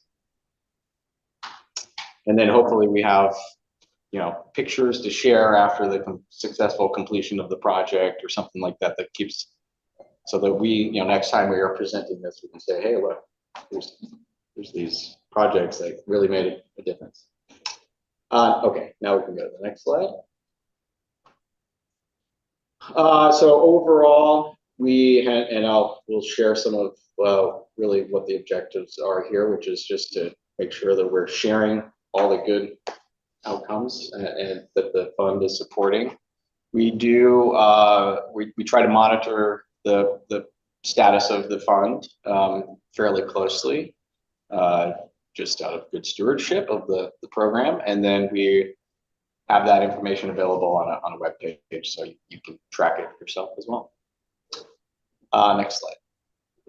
So to those, the good success, we have a pretty good batting average here, better than 500 in terms of the number of grants that were sought and the number of grants that were awarded. So 54%, again, kind of attributing the success not only to, you know, having the funds available and bringing that match, but also leveraging the partnerships here on the table. Next slide. 46% that Mark won. Mm-hmm. What happens to those funds that were officially not committed but designated for that project? What's the communication loop, if you will, on that? Do you reach out, wait for that jurisdiction to tell you we get it? How does that work? Because I know when we talked about this a few months ago, Mayor Beatty brought up the point where what's the life cycle of these? And when we know this project is not going to happen, let's free up this X million of dollars to be used on another project. Because some of these hang around for quite a while.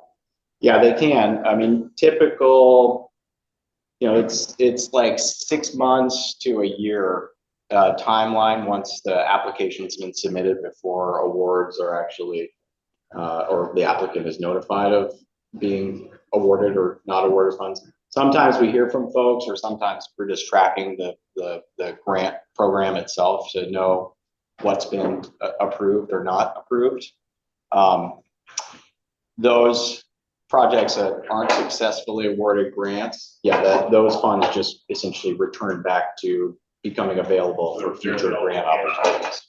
But during that same 1 year period, it's kind of a hold. Yeah, they're off the books. They're considered approved, and but not obligated funds. They're committed but not obligated. So we say in terms of what's available, and we typically do this, you'll see them in the cover memos that come forward for your consideration for future requests. We would say, you know, 4.2 has been committed, and the available for approving is, you know, X amount.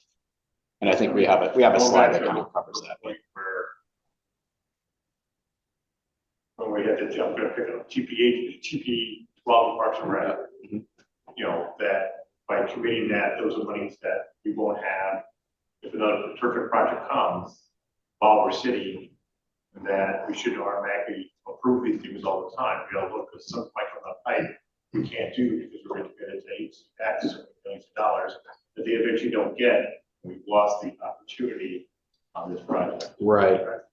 That's why one of the reasons we wanted to bring this up with you folks is that when you look at these projects, you can't say, oh yeah, they all look great. You got to think down the road too, and fit in the funds that they are being run. Well, we're so like Canadian nice and we support everyone's projects, but like that THPRD one has zero chance of getting funded. Zero. And you're going to be competing with particularly their city over a similar grant, and it just doesn't meet any of the criteria. And so I was in a challenging place as the mayor to see that, you know, they were applying for it, but I think we're going to have to, when resources are constricted, we have to have tougher conversations, and that's really hard to do within this room. We try really to be above the brow and get to yes, but there are some projects on that list that should not be there, and there should be some point in the future where we go through that entire list and really think about, should they continue to be on the list if there hasn't been major project, like progress. The viability, right? Yeah. What's the real viability? Yeah. It may be a nice project, but it doesn't have what it's gonna take to get to the finish line. Full fun. Well, and I guess, and for clarification, like, you only get to go after one thing, like, if you're going after a raise grant, like, the matching is for that cycle, you don't just get to hang on to it cycle after cycle, right? Correct. But it wasn't only like a race grant, that particular one, so. I was just asking the question about that, but. I mean, because if I had to, divvy up, if we were like, this is the amount of money, I would have doubled down on the trail project we were doing. So challenging that it floods. And so like, are there opportunities for us to even drive depth on some of these projects that have a hard time getting over the line? There's no other source of money. Just from a crazy idea. You're great. Yes. Do we have that same chart based on dollars that were awarded or not awarded? And the reason I ask that, just like, when it comes to, certain turnover rate, bank, you pretty consistently know you're not going to spend your full budget. So can we oversubscribe it safely, knowing that some of these grants are going to get turned over? I mean, we certainly are tracking and making sure we're not oversubscribing ourselves. I mean, well, but I'm saying smartly oversubscribe, because if you know that 40%, well, yeah, not like that. But if you know that 46% is not going to get funded, and I know that's grant numbers, not dollars, so it's just percentages of dollars. You could probably safely oversubscribe by 15%. Knowing that. And that was kind of our approach during this last round with the regional flexible funds. We knew we had some pretty substantial asks that we were, even if we were 50% successful, we would be well within the available funds to be able to make those funds available and not oversubscribing ourselves. So we felt pretty confident that from a staff standpoint that we could move those forward. Yeah, I was just going to add, Chair, I think that's one of the reasons that you're seeing those the opportunity fund allocations grow. And again, some of that was in response to the bipartisan infrastructure law, just knowing that there were a lot of big projects, some good opportunities that could be forthcoming for some of those priority projects. In the time that we've had the program going, we've never found ourselves in a position of not being able to allocate funding. So I think to address Mayor Bates' concern, we haven't run into a place where that is a problem yet, but as I'm saying, it couldn't happen. So I appreciate your point about. But also, but cities have discipline in their asks. Right. So we're not, you know what I mean? Like, we could ask for more. And so what are we missing? Well, to your point, too, to the next, right? We were told, oh, there's room for 3 of these JPEGs. So we came to the table with 3, right? And then we had to argue over which one was take, because Multnomah County brought 12 to their allocated 6, right? So it was, it's like, whoa, wait a minute, we're not playing the game with the same rules as the kids. So maybe we do need to look at this. Just for meters. 4 from We are the big players.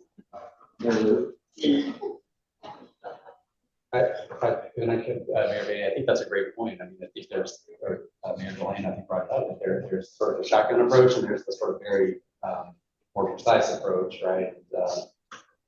And, I think I would say we're in a good place now, for sure, in terms of being able to do this. And I think, again, like Deanna said, going into it, knowing that maybe half, well, a little more than half of them are going to fund. So all the ones that don't get the award, that money just rolls back into the available funding pot. So, but if it becomes a problem, I know Yami will be doing a good job with the staff representatives of the technical advisory or transportation advisory committee, really talking about that early to make sure that everybody's aware that we may be in a place where we may have street funding So, and that's why I think the early warning on those grants is always great. When you've got your idea, let us know soon so that we can have those preliminary conversations. Just make sure we're feeling good about where we're at that. Well, if you haven't heard, I'm not here. So sure what we send them around. Oh, and sorry, yeah, we really interrupted you here, but I just was thinking maybe for those who may be new here, could you introduce yourself and quick? Oh, sorry. I just assume you know me. Yeah. And you have a hot, terrible name to face. Not Deami Brown, but Deami Valentine, I'm the principal transportation planner in our long range planning division at the Department of Land Use and Transportation. Sat in a variety of chairs here over the years, supporting this commitment. And kind of the sort of behind the scenes program administrator. So the MUC handles all of our transportation planning. That includes oversight of TDT, sort of the countywide oversight function that we play, and opportunity fund, and plays a big part in a lot of our other just transportation related topics. Statewide Transportation Improvement Fund, if you have any questions, I'm happy to answer those as well. All right, I think we can move on unless there's other questions. So we just wanted to also highlight that this program has leveraged a variety of funding sources, primarily regional. Again, those regional flexible funds is kind of that's a big target of these the funds that we can leverage. Been successful at the statewide level as well as the federal level. So kudos to everybody that's applied for these variety of opportunities. Next slide. And so the success story is we're leveraging, at a 5-to-1 ratio. So for every dollar of MISTIP funds, we're seeing at least a $5 return on investment. So that's it's a good success measure. Next slide. So we have kind of a category of the types of projects that have been successfully awarded. So trails, we see a lot of success as a county from a countywide standpoint with trail projects, followed by complete streets and some of our safe routes to school. Sorry to hear about Sherwood's project, as well as transportation demand management or travel options funding, transit and access to transit, as well as some of our signal. We have successfully awarded a number of signal technology upgrade improvement projects, as well as a freight project. We have them broken out by category, by funding source here. So I think this is in your packet. So any questions on this? What's the story of 3F and 3E? There's trails and complete street, or less investment going towards complete street. I think that's probably more of a temporal thing with 3F just being fairly new. We'll have some time to supplement those numbers over the program. I'd anticipate that. All right, next slide. So we just have a number of projects that are highlighted here. Tualatin Greenway Trail had a couple of successful rounds using MISTIP opportunity funds. Great regional trail project. Reedville Trail project that we recently delivered with community path funding. A couple complete street projects to highlight Palmetto Avenue, 18th. I will note there is some geographic distribution here. I just did some quick numbers and noted pretty much every city has had or received some form of MISTIP Opportunity Fund grant, and except for, I think, King City is awaiting one. They have a current application that's under consideration. Wilsonville, haven't seen one from Wilsonville, so encourage the city to consider some opportunities there. So I think we can probably go on to the next slide unless there's any questions or shout outs on those specific projects. Some nice pictures, Reedfield Trail. Just to know, I mean, this is obviously some of the early principles, signature projects. I think, you know, the funds being able to contribute to these type of signature projects is important. Next slide.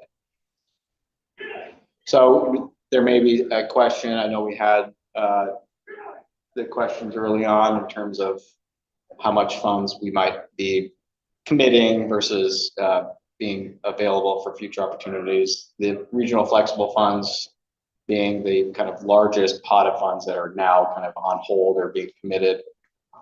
That we'll have a indication of what has been awarded, I think June, July timeframe. So that will resolve or reconcile what funds would be committed or obligated. And then just some other funding opportunities that have been sought using MISTIP opportunity funds. Others will come. We kind of see, we have these cycles, community paths funding. I think applications were due last week. So we'll have a pretty clear picture probably by July, you know, reconciling a number of these asks. All right, next slide. I think we might be getting wrapped up here. So happy to answer any other questions. My level overview. I think they share I think it'd be interesting to see, you know, how Mr. Stephen kind of break down equal distribution between the districts in Washington County. I think it'll be great to see something like that breaks down. I know you keep an eye on equal distribution, but I think it will be a value adding to this process of transparency and promoting cities and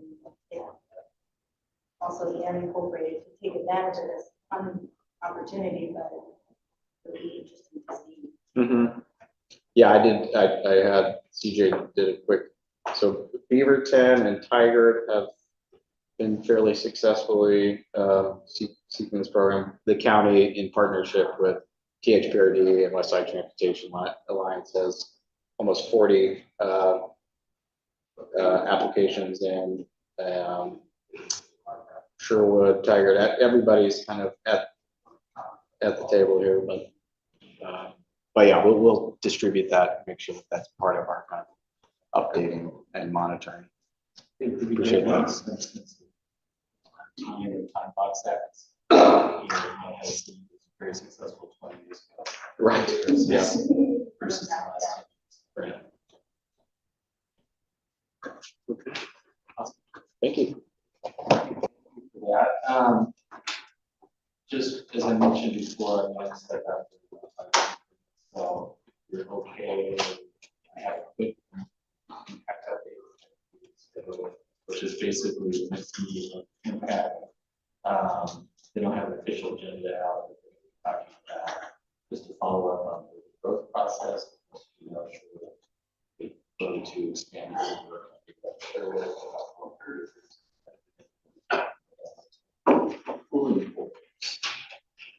So that'll be and there'll be leadership votes. So that's about all of them here. Concerns or issues. All of them.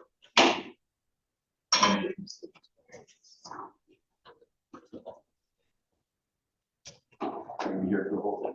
Yeah, awesome. All right, so our next item then. Next item is the WCCC 101 overview. Okay, thank you, Chair. And I was asking Yami to introduce himself. I realized I forgot to do the same. So if I had to mention before, I'm Stephen Roberts. I know. Yeah, for those who don't know me, I'm Stephanie Turner. I'm the area manager at Florida. And so I primarily cover Washington County and work with a lot of your staff on the day-to-day. Okay, what have we been doing now in the one-on-one overview? No, we're going to do it. What have we been doing? Oh, everything else. Yeah, this is more about the committee itself. So But anyway, so I'm Stephen Roberts. I'm the Land Use and Transportation Department Director for Washington County. And so by virtue of that, that'll be part of our one-on-one presentation here. You'll see that by virtue of being in my job, I am the secretary of your committee. So it's my pleasure to always be a convener for these meetings. And you'll see on the agenda, there was one item where I listed myself as the secretary. And there are other items where I'm just listed as a Washington County representative. And so I kind of wear multiple hats in these meetings. So I'm sometimes presenting on behalf of the county and sometimes acting as the secretary for the committee. So in this case, I'm putting on my secretary hat. And again, with new members coming on, we just thought this would be really helpful just to help make sure that everybody has a good grounding on the committee, why we're here, what we do, how long this has been going, and a little bit about roles and responsibilities in that work. So, and just one quick thing. So since Mayor Case has to Frank fill in for the tertiary edge. Oh, take it over. The vice chair? Is that what we're doing? Vice. Thank you. Thank you. Formerly known as chair. Okay. Next slide, Teresa. Oh, next slide. Thanks. Okay, so the purpose of the committee, and there was in your agenda packet, we included a copy of the committee bylaws, so you hopefully might have had a chance to look at those, so I'll cover these quickly, but this really is a roundtable. It's really meant to be a place for you all as policymakers that have a stake in Washington County to really come together and work with the county and all the cities again, and some of our partners, the ex officio members here. Tuolumne Hills Park and Rec doesn't have a seat at the table, but again, another partner in a lot of the work that we do in terms of transportation funding projects. So it's really just a place for a discussion, and we're trying to, where we can, develop coordinated approaches to dealing with things as a county, taking sometimes those positions. Ideally, we'd like to have you all landing on positions of consensus, and then being able to carry those positions of consensus into the regional transportation committees. So JPACT is Metro's Joint Policy Advisory Committee on Transportation. And who, I'm drawing a blank now, but who are our JPACT reps? And Jeff, thank you. And then from the county, Commissioner Fye is our representative for Washington County. So MPAC is the Metro Policy Advisory Committee, and so they're corollary to JPACT, but mostly focus more on sort of land use and other related issues, not specific to transportation.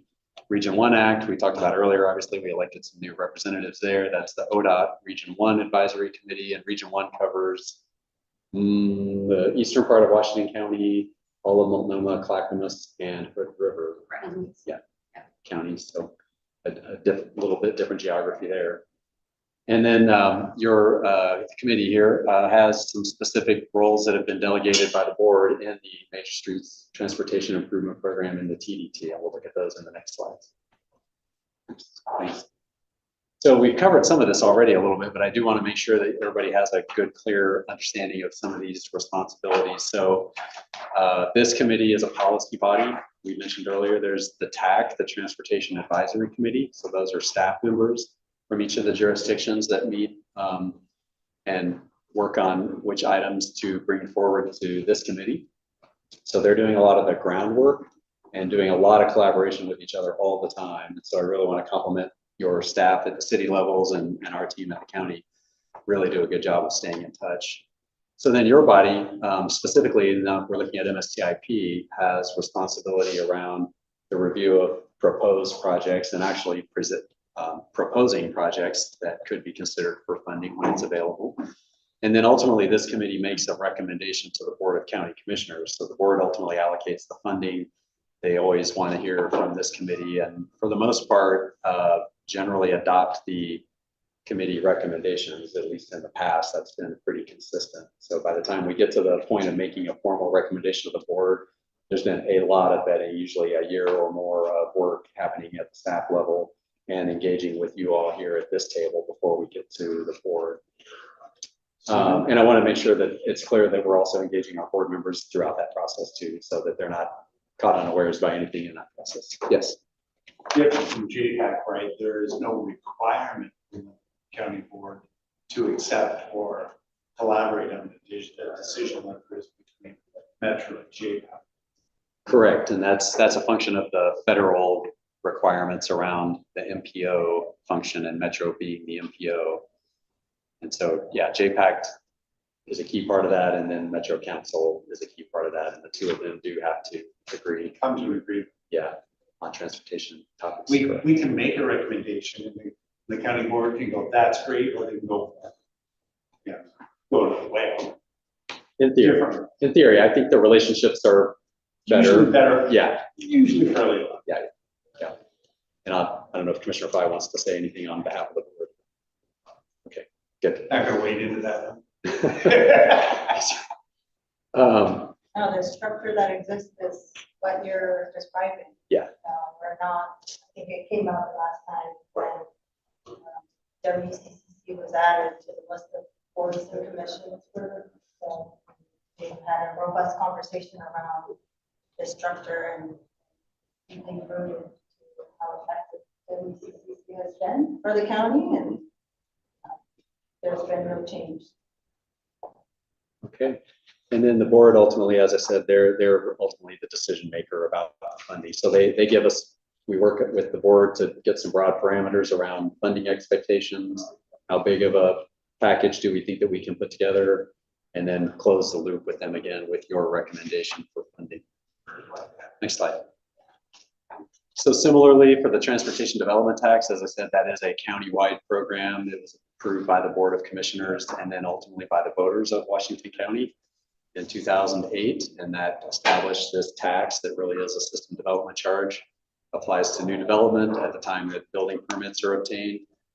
There are some limited provisions that allow financing of some of these SDCs for non-residential projects, bigger projects, but very few people ever seem to take advantage of that, at least dealing with the county directly. Some cities may do more of that, I don't know. But again, your role as the coordinating committee is really evaluating each expenditure request. So anytime the county or any of the cities wants to take money, their TDT money, and use it on a project, we have that internal vetting process that happens through the staff committee and ultimately this body. The board does not have a direct decision-making role in that process. And then the board, of course, like I said, adopted the program, and then they will sort of look at the county's allocation and potential projects to fund with county funds. Next slide. So the composition, so the voting membership, there's one representative from Washington County and one representative from every city in Washington County. For the most part, those tend to be the mayors, but city council members also participate, and Commissioner Fry participates on behalf of our board. So we have then, those are voting members. So every jurisdiction gets one vote on matters that come before you for a vote. We do have these non-voting ex officio members, and so those are our agency partners, Metro, TriMet, Port, and ODOT. Next slide. And I should say too, the ex officio members are totally welcome to participate in all of the conversation and the dialogue that are happening, but just don't have a vote when it comes down to voting time. So this is a quick history lesson.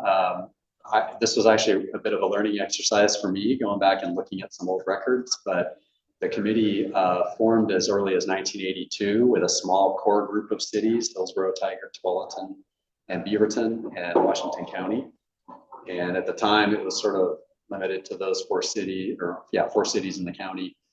And it had stemmed from staff conversations. We were working together as staff members and sort of identified, you know, we really need policymaker buy-in and input on things that we're talking about here. And so that's what led to the formation of the committee itself. And then at the time, there were already the non-voting kind of ex officio roles for Metro, ODOT, and TriMet at that time. When the committee was first established in 1982, it had specific language in there about the county and the city's JPAC representatives needed to be on the committee. And then the officers for the committee were selected by the committee itself. And then the bylaws initially established that technical coordinating committee, which is actually now called the Transportation Advisory Committee. Any questions on that before? Okay. Then in 1986, those bylaws were amended and expanded the voting membership to include Port of Portland as a non-voting member, and then all of the cities that were in the UGB, the Metro UGB, were added at that time, but still not the 3 smaller cities that are outside the Metro UGB. At that time, the bylaws were changed to actually designate the chair would be the county's JPACT representative, and that the vice chair would be the city's JPACT representative. So that was in effect for a time. At that time, the board, outside the bylaw process, but also charged what was known then as the Washington County Transportation Coordinating Committee as a steering committee for the county's transportation system plan update, a countywide transportation plan. And then, of course, this committee played a really, really important role in developing the very first MSTIP levy in 1986 and implementing the traffic impact fee. So that was our predecessor to the TDT, the Transportation Development Tax. The county adopted a TIF for the unincorporated portions of the county in 1986. And then with this body's help in 1990, it became a countywide program, very much like the TDT that we have today. Next slide. So in 1989 was the next amendment. And so that expanded non-voting membership. Oh, I should say voting membership, apologies. Voting membership was expanded to include the remaining cities in Washington County, so Banks, Gaston, and North Plains at that time. And then City of Portland was actually on the committee for a while, and then they were shifted to a non-voting member in 1989. And so, little geographic fun facts, there are very small pockets of the City of Portland that are in Washington County. It's about 1,600 people or so. Commissioner Treese counts herself as a proud Portland resident who lives in Washington County. So there are a few of them, but really a very, very limited impact. And I believe there's really the only actual intersection in Washington County that's managed by the City of Portland is the Multnomah Garden Home intersection. So anyway, and then at that time was the designation of the person in my role, the director of LUT, as the committee secretary. So we've been doing that since 1989. And probably beforehand, I think that was probably just formalizing what had been happening. Next slide. So in 1994, there was a pretty big change in 1994. So the bylaws were updated yet again. And so it really expanded the purpose of this committee from just focusing on transportation to looking at land use and other kind of regional issues or area-wide issues of interest. And then we took transportation out of the committee name. So it's now just the coordinating committee, not the transportation coordinating. And again, in that set of bylaws updates, that really, I think, memorialized what was probably already happening, which was really acknowledging those board delegated responsibilities for MSTIP and at that time traffic impact fee to this committee. And then there were changes again to the structure of the officers. So the co-chairs at that time, 2 chairs, were the county's representatives on JPAC and impact. So in response to expanding the breadth of the committee to include transportation and other related topics. And then a vice chair would be a city rep chosen by the committee itself. And then at that time, we established a land use advisory committee. So that's a corollary to the transportation committee. That's currently inactive, but that is a thing that's allowed for in the bylaws. If there were ever a need to stand up an advisory committee, we can do that. Next slide. So in 1995, another update, the change in the chair structure was short-lived. This shifted back to a single chair and vice chair that were elected annually among the membership of the body, and then removed references to non-voting members for some reason. We don't know why, but they continued participating, and we're unsure why that change was made. But we operated under these 1995 bylaws until, next slide, drum roll, 2021. At which point we modified the bylaws yet again and wanted to be more clear that the intention was to really have this be an elected member body. So ensuring that both our primary members and the alternates must be elected officials. And then that we have now, instead of designating that certain members of the committee need to be on certain of the regional committees, really just a preference that voting members on this committee also have seats on those other committees. So as you're doing those appointments, it's, we're always checking to make sure that we have good representation on all of those different regional committees as well, with folks in the room here. and then revise the officer elections and the term guidance. And so we've instituted a revolving chair scenario. So a chair serves a 2-year term, 1 term only. Typically, the expectation would be the vice chair would assume the chair role at the end of the chair's current 2-year term. Unfortunately, we had a situation this year where both became vacant because one of our vice chair did not win election, so had to vote for both positions. But the intent was really to create some stability so that you have someone who had been serving as the vice chair take over the chair role. And then we just did it today, the 2-year terms. We had the elections of the officers at the first committee meeting in odd numbered years.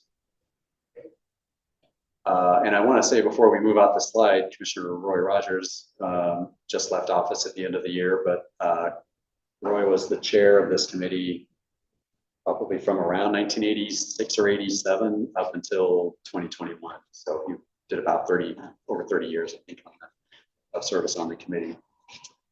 Next slide. So I mentioned earlier, I'm the secretary by virtue of being in the role that I am with the county. And as the secretary, some of the duties are just the committee organization and facilitation of these meetings.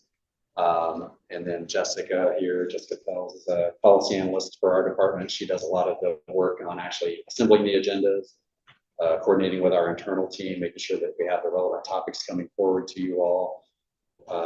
She and I meet with our chair and vice chair before the meetings just to prep for the meetings, but Jessica really does all the work. And then Teresa Gardner back in the corner back there, I want to give a shout out. Teresa handles all of the logistics for the meetings and making sure that you get your agendas posted online and let you know when they're posted. So we sort of distribute the duties. And then we also have some support from our IT department at the county that helps us with setting up the Zoom meetings, making sure those all get recorded, that we're live streaming typically on YouTube. We're not today, but we'll post video onto YouTube so that we have a good archive of our committee meetings available. Next slide. Oh, okay, that's it. Any questions or comments? Any idea why Northwest Act was left off? It's not one of the regional bodies that we sort of have a direct interface with. But it is a body that we do try to ensure that usually it's been a bank's council person. It's usually the elected official who's going to serve on Northwest Act. And then we do have a county commissioner, oftentimes more recently has not been on this committee that serves on Northwest Act. Yeah. Yeah. So these are more the focused committees, yeah. Right.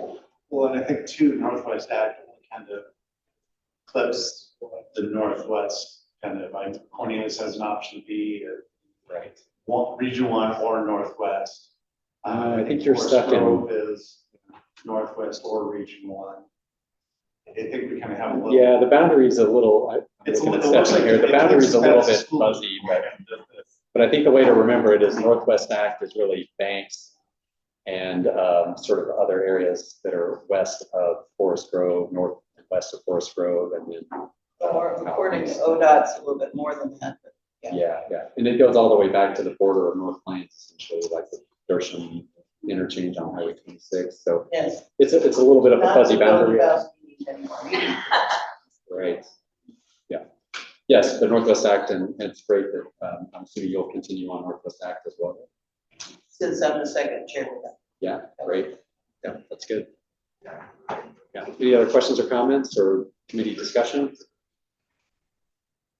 Okay. All right. That brings us to item 4E, the JPAC agenda. That's Jeff and Commissioner 5. Take it away. There's a interesting one coming up under the JPAC chairs. Updates, regional rail future study, one pager. Have you seen what it's really going to be? When I did my staff update, they were a little, what is this going to be? So it'll be interesting, I think, to see what gets brought to us. I'm looking at my IV of education, that's information of all transportation. List of things to do. Okay, so I haven't looked at it yet. okay, yeah, when I had my update earlier, it was kind of still I hadn't seen one of those yet, so I'll look to see if something comes up that clarifies that between now and then. The chair's update. There's a plethora, and they have here 9 projects being added to 24-27M tip, including 6. I didn't think there was any big controversy in those for us to discuss, so I think we just, the feedback to the reps, we just let those go through. I didn't get involved. Yeah, a lot of them are like 88 ratings and things like that. So work plan. So that looked like usual stuff. I think really what was the meat and potatoes one I was kind of looking for some feedback from this group on is the 5.3, the regional flex fund initial bond scenario. So if he said lean in if you want, but I kind of went through it, looked at it, kind of digested it into what kind of feedback do you guys want to give to that group. And there was a couple of points that raised out for me, and I don't know if our bonding is the same way, but we're looking at bonding something like $80 million at a cost of $120 million. So it's a pretty substantial markup. I don't know if that's our normal markup, that it's like a 50% cost to bond it. Yeah, that's what's in the report there. So if we end up bonding 80 million, it'll cost 120. You're kind of now your head. Is that a normal kind of cost of bonding? It's 50% more. I know that the overall cost has gone up over the last couple of years as the metro release reporting. So I think it's just kind of they're still prognosticating, and but I think the trend lines. Yeah, so I think we need to look at that, right? Because the purpose of bonding it is to get the money now to do something, right? So you do avoid the time cost of money going on that we have seen at worst case some double-digit inflationary costs on projects. You saw Stephen talk about that quite a bit, where we had D and E and F all needing to have more bonding to pay for them. So there is that balance, right? That 50%. So you do need to be solid on that, but we're still kind of in that discussion around, well, do we bond these just really big ones like 82nd, TV Highway? You know, that's kind of on the options list. We stick with just bonding a couple of these, or do we go out for they've got all these different scenarios, but it really boils down to a couple big ones, or take the peanut butter and spread it out across a bunch of different projects with the bonding. I would like to add, and if you tell me if you think this is, I almost see that there's like a third option here, and that is not right now. Due to the environment that we have a changing administration, we're could have some dramatic effects on what kind of projects will be fundable from the federal level, and a lot of these require a substantial federal investment. I'm going to ask the staff to really talk about what's the urgency in making this. The timeline of this decision goes out until the summer right now. But what's the urgency of even making that at this point, right? Of committing these funds instead of going on the pay as you go, right? We do need to, if you bond, to avoid future money, but I don't know that we know enough about what the environment's going to be like. And I think we need some time for this to kind of settle out. And none of these projects, especially the big ones, aren't the final dollar in. A lot of them, it's kind of like to what you were talking about earlier. It's the first dollar. Oh, and by the way, we need to go get 7 more steps, other bonds and grants, and this and that to get there. So I'm not having a real sense of urgency on doing this now. I don't have the now. I don't think the environment is well enough known for what the other funds are going to come into. So I'm kind of leaning towards a no build now. I don't feel the urgency to commit the bond. It could be a future thing, but maybe the staff has got some input on that. So, and then I think for you guys, I was really looking for the influence of, do we put a substantial chunk on just a couple of big projects like TV Highway, 82nd, lean in on those? Or do we start trying to do peanut butter? I think that's, Stephen, do you have some feedback? Yeah, I would say, I think just at a high level, I think we feel we've got the TV Highway project here in Washington County with the 82nd Avenue bus project, and Alma, Highways, and probably Montgomery Park. Seem like they're all pretty well developed and the timing feels good for those. That's where I would. Right, yeah, and those are projects that would actually bond for construction as opposed to more project development potentially. So I think those are well placed. I think your point is well taken. We have a lot of uncertainties about our next administration and what the lay of the land is going to be there. I would say that at this time we're not making, the council's not going to make, and Councilor Rosenthal could weigh in probably, but they're not going to make decisions on bonding or not until, like you said, later this year. I think it's June is what the timeline is. So it feels to me like we should just take the approach of probably continuing to try to flesh out bonding scenarios, and as someone said earlier, sort of be ready just in case. And so I think getting ourselves positioned well to be responsive to the opportunity should it still be open in about 6 months or so makes a lot of sense to us. And I would say just the challenge that we run into on the Southwest corridor is that if a project goes stale, it's really, really hard to resurrect it again. So we've got 82nd TV and Montgomery Park are all kind of moving along, and so the timing feels good for those. So it'd be a shame to lose momentum on some of those really big projects that I think will make a big difference for community members.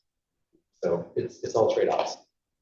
So I think to your point, yes, June or July. I think I looked at the final decisions in July of 25. So I think maybe it'll come back around to JPAC and the Metro Council again, but I suppose then really it's more, does this committee think we need to focus more on those critical few, or should we be spreading it out the peanut butter thin? Councilor Rosenthal has a hand. You're up, Councilor Rosenthal. Well, I would just confirm what Stephen said, basically. Okay. I mean, he summarized it, so I don't think I have to add anything more. Obviously, yeah. I represent the Board of Commissioners decision there at that table, but one of the thing I've heard the most at the JPAC members was the idea of going out for a big bond. So the number that's coming from that, go big, but I think you raised a really valid point around the administration uncertainty that exists. And it's a fair question to raise around the urgency, because if the incoming administration has a track record of not funding transit project, TV Highway is a transit project, hasn't been BRT. So I don't really know, but the Metro councilors are also having similar dialogues around the administration, the uncertainty, and then the idea of not funding transportation or transit related projects. But somebody recently said to me that if he said Trump 1.0 might be different than Trump 2.0. So I think just keep that hope alive out there. Keep hope alive. Yeah. If I might just add one other comment, President Peterson was back in Washington, D.C. last week talking about getting certain funds obligated, but we have not had a full briefing on that yet. So I really can't tell you that there's which pipeline is opened. Oh, feedback. I mean, there are funds obligated for next year. We know that, like in raise and other things like that. But if you're not already in the pipeline, it's too late, right? And so I would like to be hopeful that Trump 2.0 is going to be different than Trump 1.0, but I feel like it's going to be worse. And there's a playbook that goes along with it to suggest that. But I think we should just wait to hear the criteria as we're making decisions.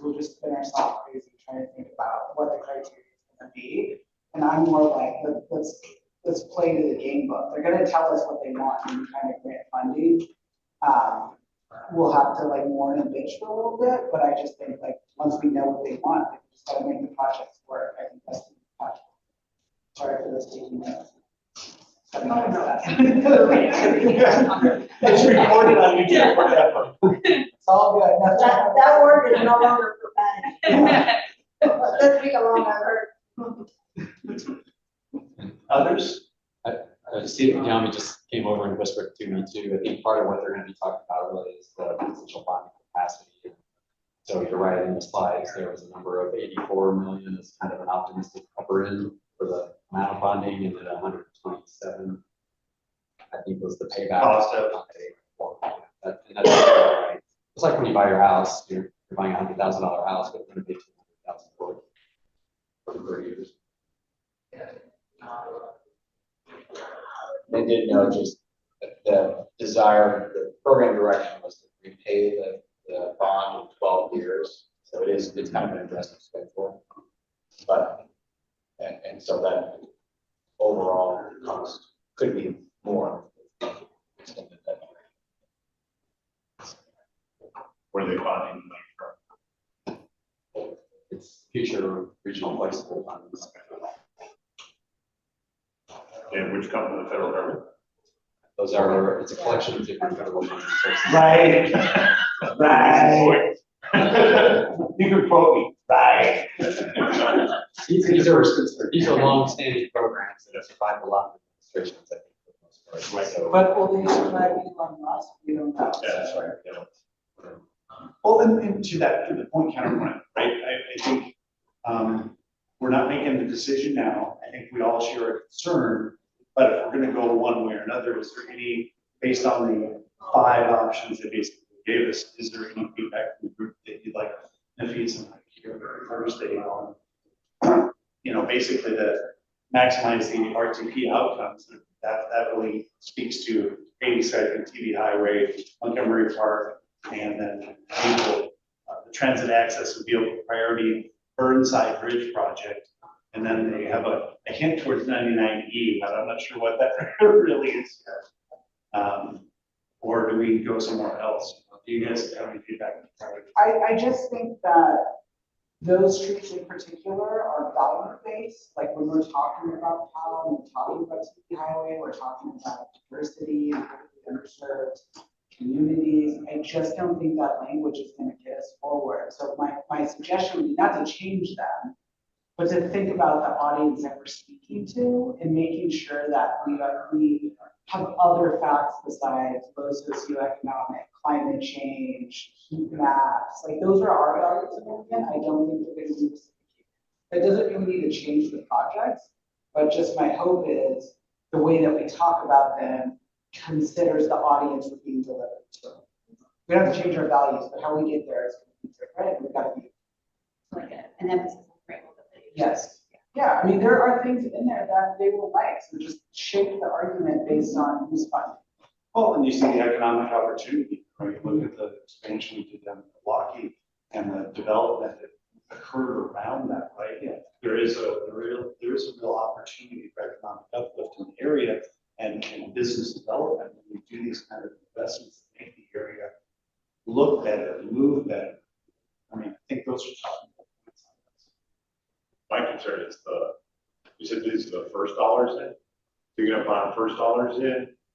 You go out and do the bond, and you don't get the last dollars. So what are you gonna do with those funds? You return it back, and it was spent. What happens with them? Yeah, but You're if you paying bond for a interest up. particular reason, you can't just reallocate the bond. That's the problem. So if this was last dollars in, You're hearing one of my concerns. That's the basis of one of my concerns. Is first of all, I mean, there's a lot of money we're counting. right? Right, but there's also, I mean, for both of these projects, right, TV Highway and 82nd, we are counting on federal monies and we are counting on the next state transportation project to come through, right? And local shit. And my ball drop money from Cornelius. I heard Safeway has some excess funds for your projects. Right. Deani was just suggesting he could, if you'd like, he could give a quick kind of recap of the flavor of the discussion at TPAC from last week. Yeah, sure. Okay. So a lot of these discussion points kind of came up, but I think there's general consensus. What we commented on at the TPAC table was, you'll see the memo has a number of scenarios, all of which exceed what they're kind of predicting would be the bonding capacity. So that was one point to note. But generally, there was, I think, most at the staff level, some consensus around, thinking about, okay, let's think about affordable bonding scenarios. And Metro staff outlined 3, which included no bonding, and then a single bonding scenario, which would mean we're putting out 1 bond for hopefully the timing of the projects lined up so that it's just a single bond or multiple bonds. And so the single bond would be the most affordable bonding option versus, and generate probably the most proceeds versus multiple bonding scenario, which would produce less proceeds and be more expensive. So, so I think also getting to the point, I think there was general consensus around also high leverage. So looking at high leverage opportunities, which the competitive, the federal, relying on the federal, the CIU capital investment grant program, those projects which are in the pipeline potentially have the greatest opportunity to leverage the most amount of funds. So I think those were kind of the key takeaways that we heard. There's Clackamas County has some, they would prefer to see the peanut butter approach. I think that's what we were hearing from Clackamas County, but the majority of folks who spoke up were in favor of kind of that high leverage, affordable bonding scenario. And there was, in terms of kind of the local share portion, especially as it relates to TP Highway, there was kind of a hybrid option that's not reflected in this. We can say, let's increase just those 2 primary projects that have fairly regionally significant impact, and just increase the funds for those 2 projects. Right, so you go to 84 million and you just go, that's TV Highway, and that's, they're both at 82nd, and we're done. And Clackamas is right at the apple, is really the bottom end of 82nd. That's what they get, and then they're buying at Sunrise. But I would also argue, if you're going from that approach with TV Highway Care project, we're not the ones deciding that.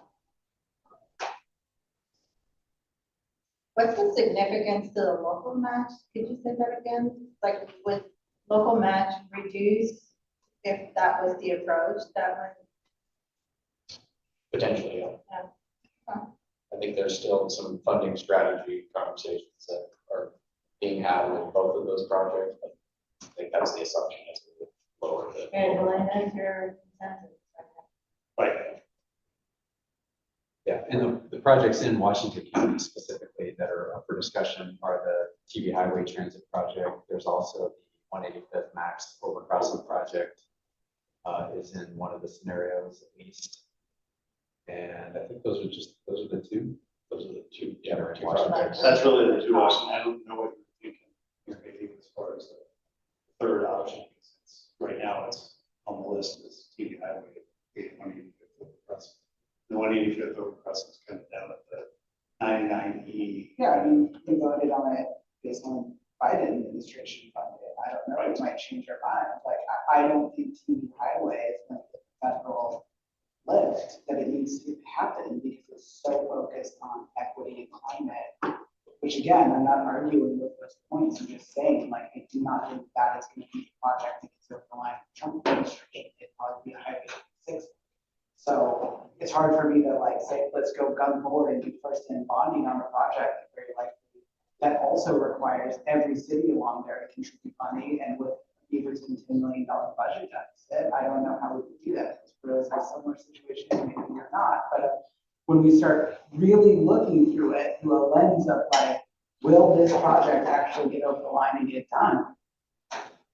I'm not arguing Yeah, against you. so I'm I have the just- same concerns. I only have to without talking about money. Yeah. Right, we're in that kind of same place.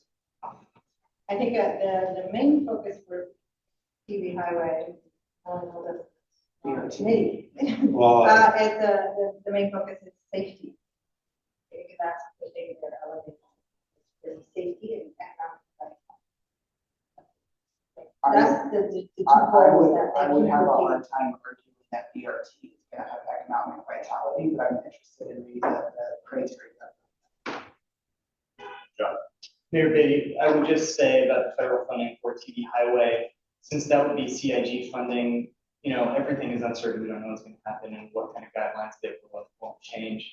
But the way that stands now is that there's not a lot of input on what that project is. If we qualify for CIG funding, we qualify for CIG funding, and that project is moving forward. We just need to have enough local match and support locally to make that happen. So we don't know yet the change in administration is going to affect what that is, but like I said, everything is. Yeah. We're gonna send Mayor Beatty over there to get that money for us. So, with the White House. So you Mayor Beatty, we voted for you with the White House for us. So I don't think I got any clear feedback. You have any clear feedback on I will from the board's perspective. But I think here is what I heard from the audience. The most affordable option is the most creative one. Yeah, let's go. can't wait. What's the rush? Right, we don't have to make a decision until June, July. Yeah. Right. But that said, I would say it's important that we're providing good feedback along the way to help guide shape the work that's happening, so that when it does get to Metro Council, they can make a good decision.